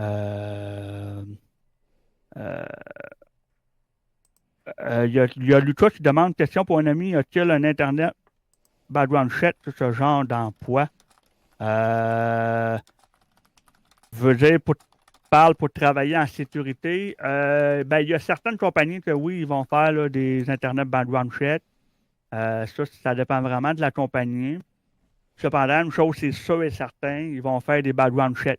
Peut-être pas du Internet background check, là, mais des background checks, ça, c'est sûr et certain qu'ils ont fait. J'en ai eu un moi-même aujourd'hui à faire à ma job. On en a à chaque année, même s'ils savent que je ne suis pas un criminel, ils n'ont pas le choix. Il faut qu'ils le refassent à chaque année. Ben, tu travailles sur la sécurité, tu veux faire sûr qu'à ceux qui travaillent la sécurité, qui ont les clés de la sécurité, ils sont... Ben oui, je comprends. Ben oui. Salut, Macron officiel. Exact. Moi, mettons, si j'avais un dossier criminel, je suis pas mal sûr que je ne pourrais pas faire la job que je fais, là. Voilà. Puis c'est tout à fait normal. Voilà. Je peux changer de slide. Moi, j'enclenche ma page ça, c'est bon. Facebook, monétisée. Merci, Odile. Puis on vivrait très bien 3 personnes dessus. Ah ouais. Sans demander d'argent aux gens qui viennent nous écouter. Pourquoi tu fais plus de live? Parce que ça nuit trop à ta vie professionnelle? Non. Non. Ben, en tout cas, non, pas à date, là, parce que je sache. Là, j'ai trouvé un autre job. Je vais avoir la réponse demain, savoir quand je commence. Ça, Norton, c'est pas le meilleur, mettons. Là, mais... C'est le 3e meilleur, mais j'ai pas juste Norton. J'ai Norton Anti-Track, Norton Web, Norton Dark Web, Norton tout, là. J'ai tout, là. J'ai pas juste l'antivirus, j'ai tout le système Norton au complet. Ça coûte 260-280$ par année pour 3 appareils. Puis il est capable d'arrêter les hackers... Il arrêtait tout. Ça arrêtait tout. La minute que quelque chose se passait, ça me le disait. Puis là, récemment, c'est ça. Ça fait 2 jours qu'il était plus valide. Paf, man. L'ordi a sauté. Puis mon ami qui est informaticien, il me dit, puis c'est exactement ça qui s'est passé indirectement, il m'a dit qu'il y a des gens qui piratent parce que la carte graphique que j'ai, c'est la meilleure pour miner. Il y a des gens qui piratent les cartes graphiques comme j'ai pour miner à distance à travers nos cartes graphiques ou de faire surchauffer la carte pour la faire planter. Puis c'est exactement ça qui se passait depuis 2 jours. Ah, t'étais piraté, mon Joe. Là, c'est comme si la carte rentrait en surcharge de travail. Puis tout shut down. Puis là, il n'y a plus rien qui marche, la carte a sauté. Voyons donc. Ouais. Je pense pas que ça marche de même. Ouais. 2 jours après, j'ai plus d'antivirus, man. C'est qu'il maque en tabarnak. Mais quand tu regardes, là, sur justement, il y a je sais pas comment de Côte d'Ivoire, puis tout, là, que quand je fais des lives, là, ils viennent dans mes lives, là, puis là, ils envoient des messages WhatsApp ci, WhatsApp ça, des prêts ici, des prêts là. Moi, tu veux te faire sauver, texte là. T'es comment, on sait quoi? L'autre fois, il y en avait un, il écrivait à Mamadou, je sais pas quoi. Là, t'es comment? De qu'est-ce que vous débarquez, t'sais? Là, j'ai beau les bloquer. Il y en a tout le temps d'autres qui reviennent parce que j'ai 25 000 abonnés. Fait que... Allô? Je suis tanné, là. Non, bouge pas, je reviens encore. C'est vraiment désagréable. J'ai un ami qui est en train de m'aider à checker ça on the side, là, c'est pour ça que je suis un petit peu distrait. Je restarte la carte de son. On y retourne. Je vous remercie de votre patience. Merci beaucoup, Simon.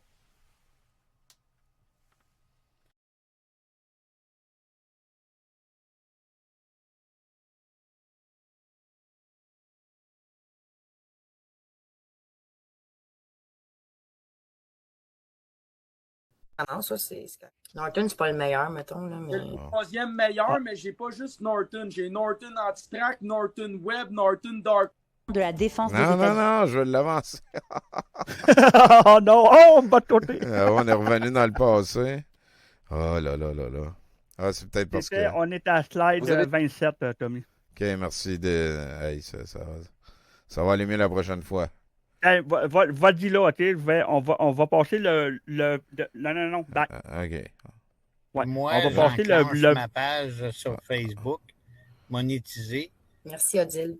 Puis on vit enlève la vidéo, Tommy. 3 personnes. Passe à la prochaine slide. Ah ouais, hein? Oh, ouais, vas-y. OK. Dans le fond, Joe, il voulait nous dire, je vais le résumer. C'est qu'il dit que son Norton, ça c'est un antivirus, là, il a expiré, OK? Ouais. Puis aussitôt que son antivirus a expiré, tu as eu une gang là, de ninjas là, de cybersécurité de Norton là, sont débarqués. Là. Puis là, ils ont fait sauter sa carte graphique à 3000$ qui se sert aussi pour chauffer son appartement. Hein, on s'en rappelle là, tantôt? Là? Ouais, on l'a vu. Disons que c'est une stratégie un peu radicale, là, je trouve. Puis en plus, il peut chialer que ça y arrive, fait que c'est win-win-win all around. C'est ça. Puis là, après ça, là, on l'a coupé, mais la madame, là, Tricienne, là, elle a dit qu'elle connaît ça, elle a l'informatique, puis ainsi de suite. Puis elle a dit qu'il ne faut pas installer ça, des antivirus. Parce que dans le fond, si tu installes un virus, tu vas pogner des virus, là, quasiment, là, t'as dit. Là. Ah! Ouais.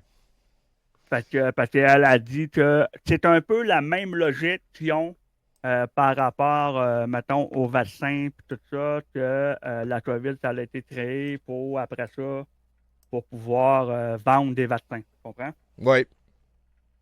C'est la même logique qu'ils ont au niveau des virus. Ils se disent, c'est les compagnies qui créent des virus pour qu'on achète des antivirus. Ouais. Dan Pilon, il disait ça à propos des affaires COVID aussi. Ouais, Dan Pilon, je l'ai cherché sur une vidéo. J'ai cherché pendant peut-être une semaine, mais je ne l'ai pas trouvé. J'étais allé sur sa page, puis ainsi de suite. Mais il y avait une vidéo qui disait que Bill Gates, il avait créé Microsoft. Puis Microsoft, il y a des virus dont Bill Gates a créé la COVID. Ouais, voilà. Ouais, c'est ça. Parce que Bill Gates, il fait des antivirus aussi pour Microsoft Windows. Donc voilà, c'était tout lié. On avait tout trouvé dans ce temps-là. C'est ça. Puis Joe, il mentionne aussi, là, que justement, là, dans son vidéo, que là, ils ont utilisé, dans le fond, sa carte graphique pour miner des bitcoins. Oui. Que là, ça peut sauter sa carte. Oui. Mais on s'entend-tu que le but de ça, c'est de miner, hein, c'est pas de faire sauter ta carte. C'est vrai. Oui, effectivement. Ça me semble même un petit peu évident. Ah non, OK, là, on parlait de ça. Désolé, oui, tu répondais à Joe. Oui, désolé. La fausse croyance numéro 3, la cybersécurité, c'est juste de la technologie complète. Ouais. Je vais vous prouver que non. C'est pas juste une histoire pour être des experts comme Peter, Alexis puis Joe. Là. Ouais. Puis, je sais pas si on le voit bien, là, mais sur l'épaule de Alexis, Tommy, un écureuil. Non, j'ai vraiment trouvé une photo comme ça. C'est Teto Warrior, je pense qu'il est là, sur l'épaule de Alexis. Ah, OK. Donc, voilà, on va changer de slide. Hey, la fine équipe avec Peter puis la terre plate en arrière, tout est beau, là. Hein? Oui, c'est vraiment beau. Une bonne hygiène, ce n'est pas juste dans les bobettes, c'est aussi numérique. Ça, c'est important de le savoir. C'est pas juste changer la bobette une fois par jour, de prendre sa douche. Il faut s'assurer que quand on parle de bonne hygiène, c'est aussi d'avoir une bonne hygiène au niveau du numérique.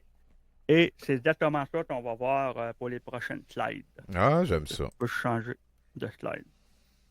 Le premier, on parle des mots de passe. Là, je le sais que de plus en plus, il y a des systèmes qui sont faits pour enlever un peu le concept là, des mots de passe, mais on est encore un peu loin de ça, surtout au niveau du grand public, là, avant que ça soit adapté un peu partout. OK.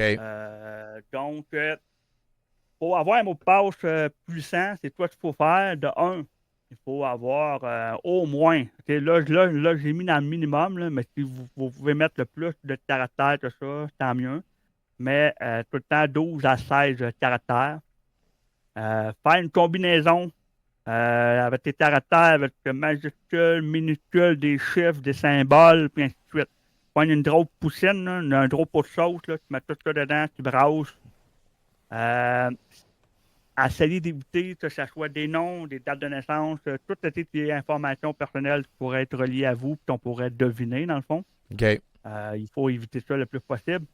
Utiliser les mots de dictionnaire aussi à éviter, mais il y a un certain, vous allez voir, là, c'est que des mots de dictionnaire, oui, qui peuvent être utilisés dans certains contextes.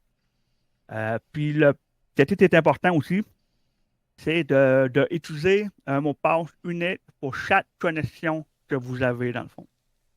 Si, mettons, exemple, je ne sais pas, moi, tu as une connexion sur Switch, après ça, tu as un compte sur Facebook, un compte pour ton courriel, puis ainsi de suite. Pour que ton mot de passe soit différent. Pourquoi? C'est parce que, exemple, si un de tes mots de passe est exposé, ben, tu as un mot de passe qui va être exposé, ça ne sera pas 3, 4, puis ainsi de suite. Et c'est important aussi d'utiliser un gestionnaire de mots de passe peut grandement vous aider. Je vais vous en nommer un peu plus là, par après. Puis ça, les deux, dans le fond, c'est un site Internet que je vais vous mettre ici. Ben ouais, me semble, les gestionnaires de mots de passe, tu mets pas tous tes œufs dans le même panier. Si tu te fais avoir, tu te fais avoir solide, là. Ouais, mais si dans le fond, le but là, de ça, c'est que c'est mieux, dans le fond, d'avoir, mettons, tes œufs dans le même panier d'une certaine façon, oui. Mais que tes mots de passe, mettons, dans ton gestionnaire de mots de passe, ils soient tous super solides. Puis là, tu as un mot de passe, dans le fond, à te souvenir. Je comprends. Ouais. Et aussi, les gestionnaires de mots de passe au niveau sécurité sont quand même très, très poussés. Et tu as des outils là, de MFA qu'on va voir dans la prochaine slide qui aident justement à protéger ton compte. Donc, c'est ça. Ça, c'est une différence, dans le fond, entre les deux mots de passe. Si, mettons, exemple, on prend celui du bas. Alexis Love Me. OK? Ben, Alexis Love Me, c'est pas vraiment bon comme mot de passe. Puis, ça pourra être tracké, dans le fond, en dedans de 40 minutes. OK?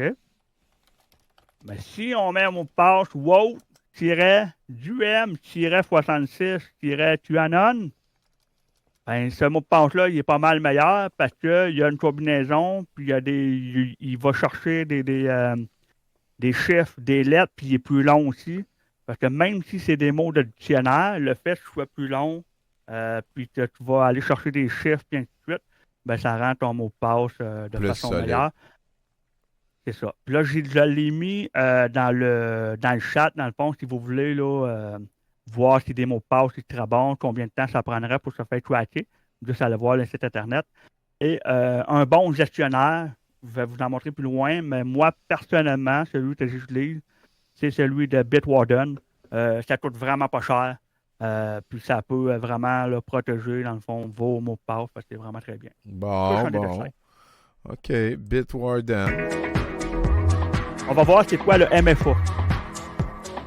Pour augmenter encore et toujours la sécurisation sur les applications que vous êtes amené à utiliser ou sur les sites internet sur lesquels vous devez vous connecter, eh bien, je ne peux que vous engager à avoir recours au MFA, le Multi-Factor Authentication, c'est-à-dire le fait de confirmer la connexion après avoir renseigné votre identifiant et votre mot de passe avec un code supplémentaire qui idéalement serait dynamique. Ça peut se présenter généralement de deux façons. Soit on vous envoie un SMS ou un mail pour confirmer que vous cherchez bien à vous connecter à la plateforme sur laquelle vous vous connectez. Et ce message va comporter un code unique qui va être valable avec une durée de validité. L'autre possibilité, c'est d'utiliser une application comme Google Authenticator qui va vous générer des clés uniques qui se réinitialisent toutes les 30 secondes et qui permettent de sécuriser avec une authentification multifactoriel, double facteur, l'accès à une application.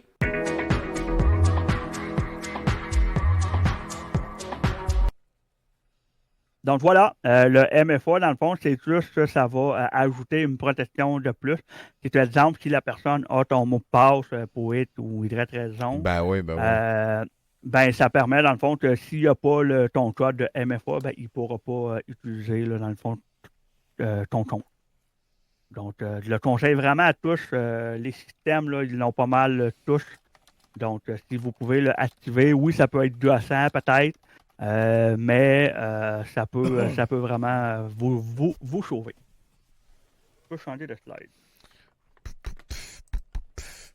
Pourquoi il faut absolument que tu arrêtes de brancher ton téléphone n'importe où? On sait déjà tous qu'il faut éviter d'utiliser le Wi-Fi public à cause des hackers, mais est-ce que tu savais qu'en branchant ton téléphone dans une gare, un aéroport, un café ou un hôtel, tu risques aussi d'être victime de juicejacking, un piratage pas rigolo?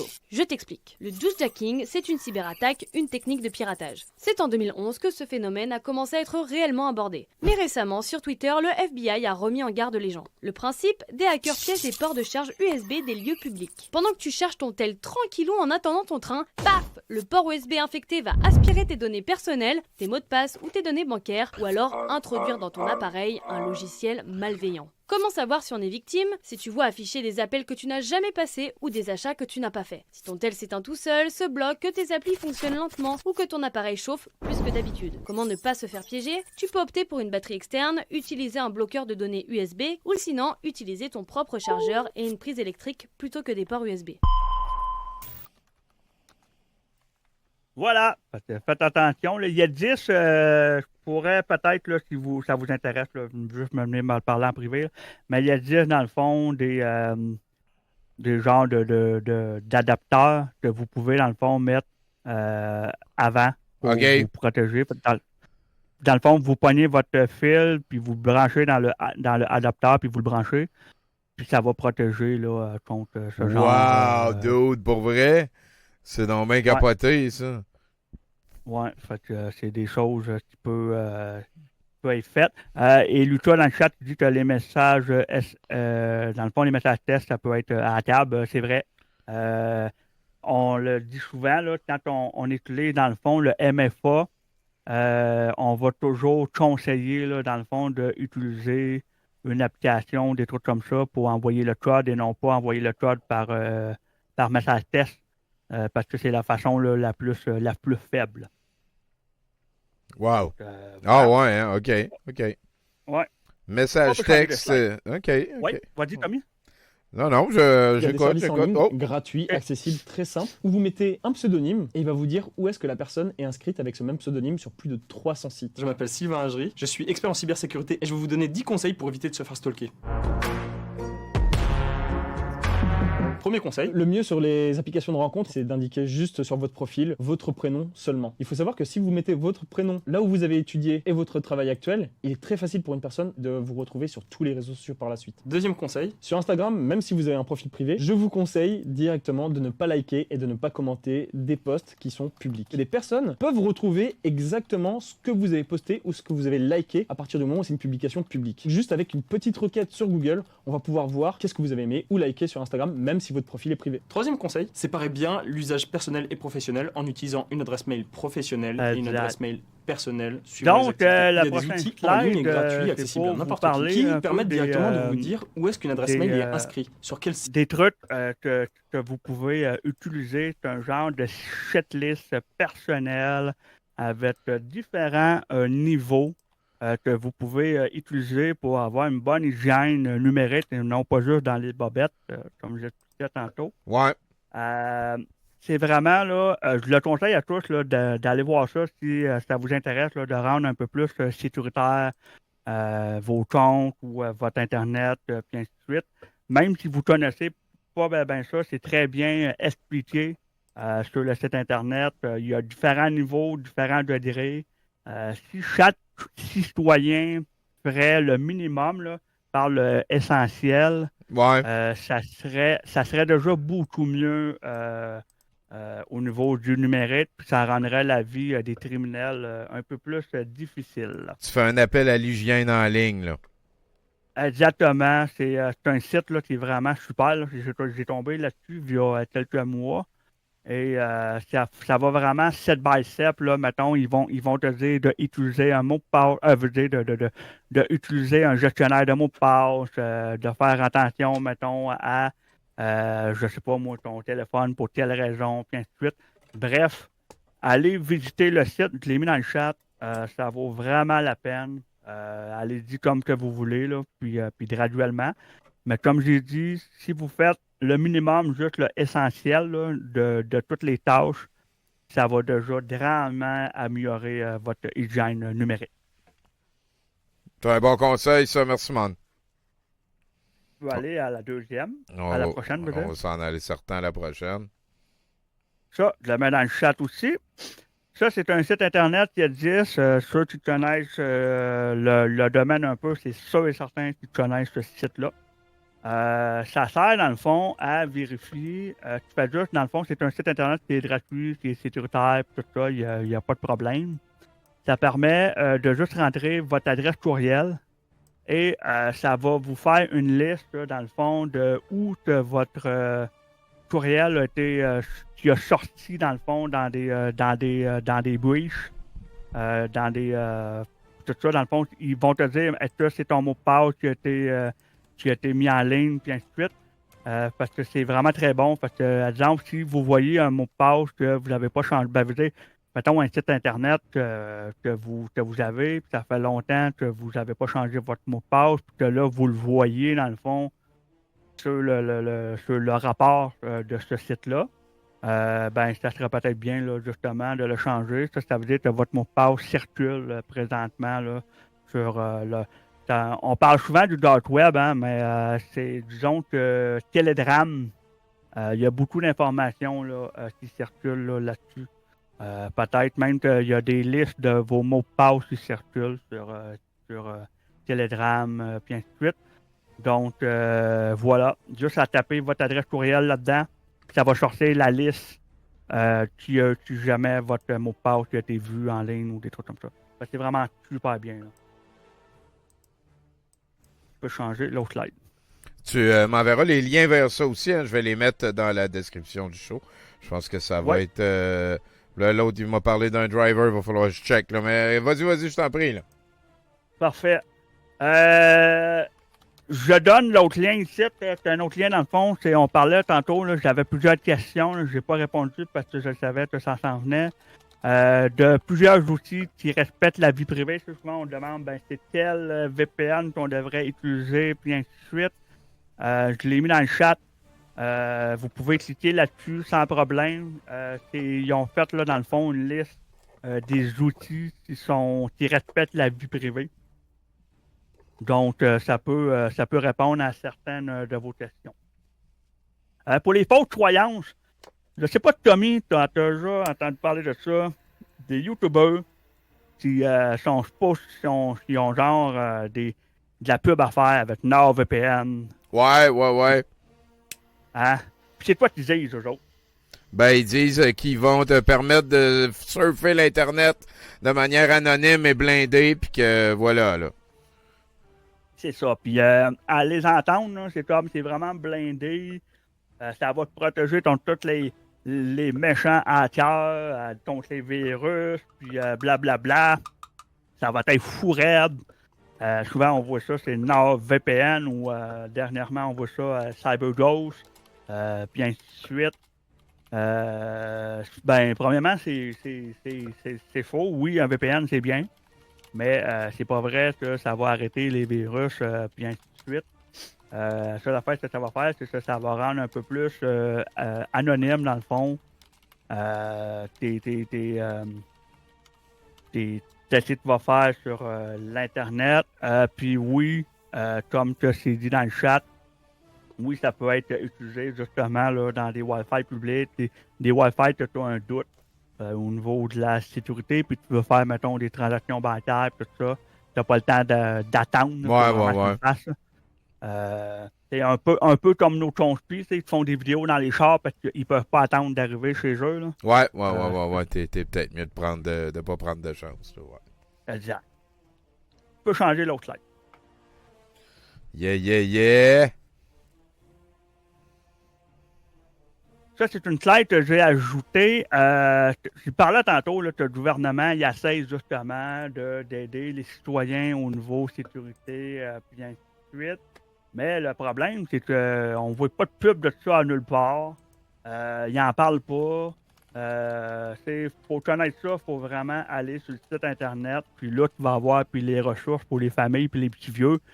Mais il n'y a pas un petit vieux qui va faire de la recherche genre sur la cybersécurité. J'en connais pas là, qui va faire ça. Là. Ouais. Je trouve qu'ils font vraiment un mauvais travail pour essayer de protéger, dans le fond, puis les citoyens. Puis les plus vulnérables, les moins informés. Oui, exactement. Je trouve ça un peu dommage parce qu'il y a quand même des bonnes ressources sur ce site Internet-là. Malgré que c'est un site du gouvernement du Canada. Là. Moi, je suis un souverainiste. J'aimerais mieux voir ça au Québec. Mais bon, on va le prendre. Hein? On est encore au Canada. Donc, vous le mettez dans le chat. Ça peut vous intéresser. Vous envoyez ça, dans le fond, à vos grands-parents, à vos parents. Puis ainsi de suite. Là, il y a des ressources là, vraiment pour monsieur, madame, tout le monde, pour avoir un peu une petite hygiène un peu plus meilleure. Ils ont des conseils de se protéger contre la fraude, puis ainsi de suite. Donc, voilà. C'est fucking nice, ça, man, tout ça. J'aime beaucoup ça. C'est travail de recherche. En plus, tu as mettre des solutions. C'est une crise de belle présentation. Là. Ça a bien de l'allure, man. Puis en plus, on est présentement le mois de la sensibilisation sur la cybersécurité. C'est le mois d'octobre. Donc, pour ça, je trouve que ça tombe bien là, que je fasse mon dossier au mois d'octobre. On peut changer de slide. Conclusion. Donc, la conclusion, il y a 3 points qui sont importants, dans le fond, à retenir. C'est que, 1, la cybersécurité, elle est accessible. C'est tout le monde là, qui peut avoir une bonne hygiène de base sur Internet.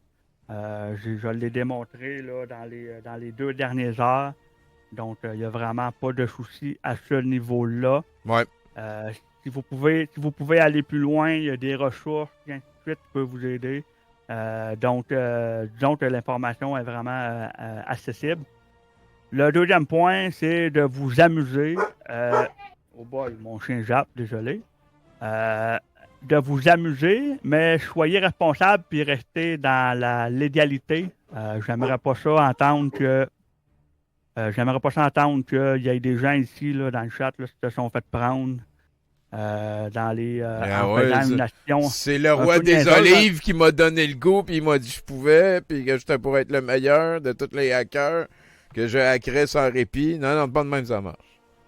C'est ça. Il faut le faire de façon responsable. Il y a des plateformes qui existe là, pour pouvoir, dans le fond, faire ça de façon légale. J'avais pas prévu de vous en donner un, C'est mais bien correct. si ça vous intéresse, ça s'appelle Try At Me.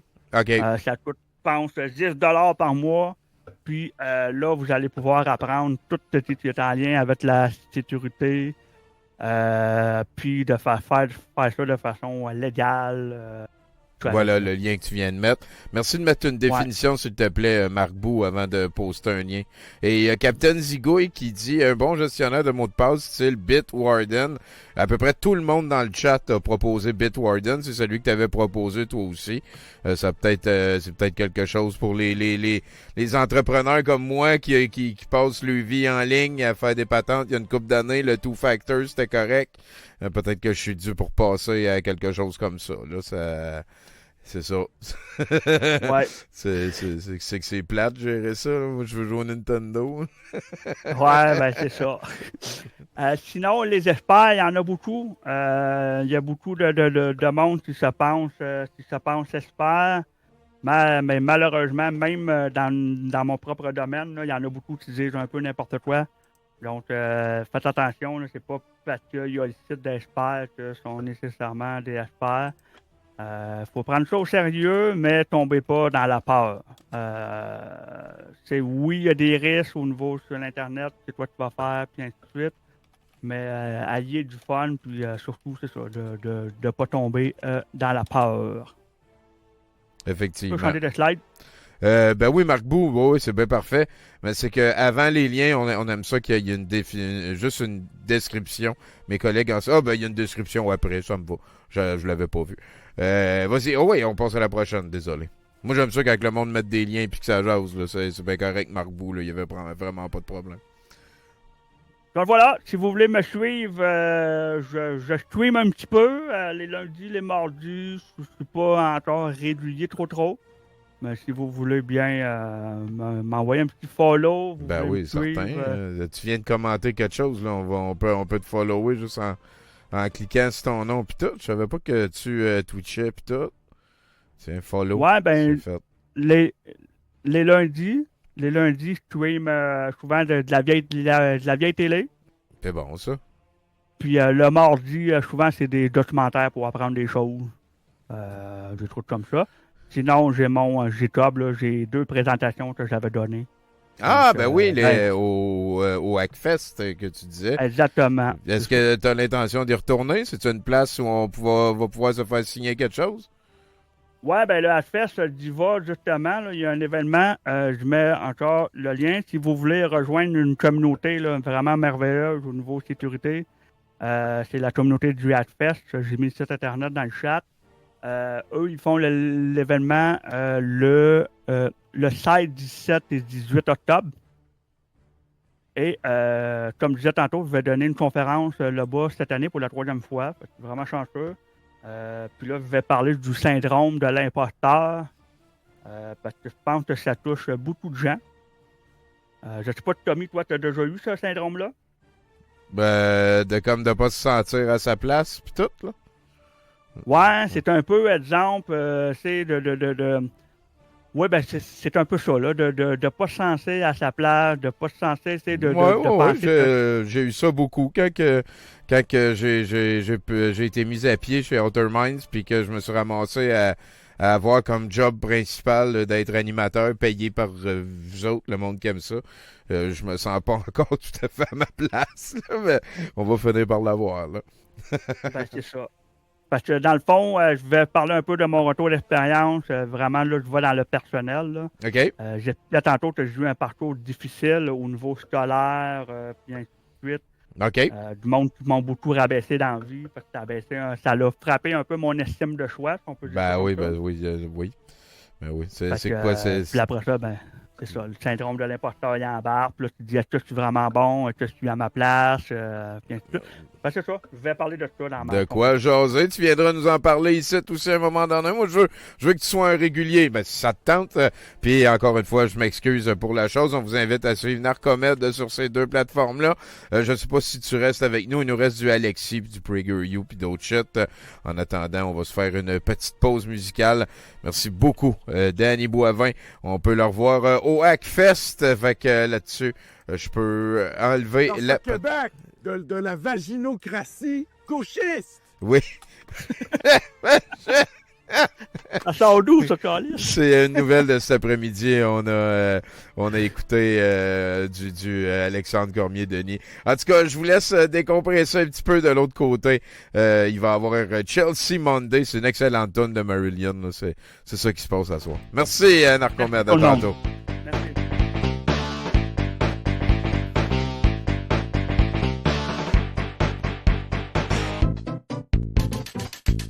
La fable de la fontaine. C'est qui écrit ça? C'est qui?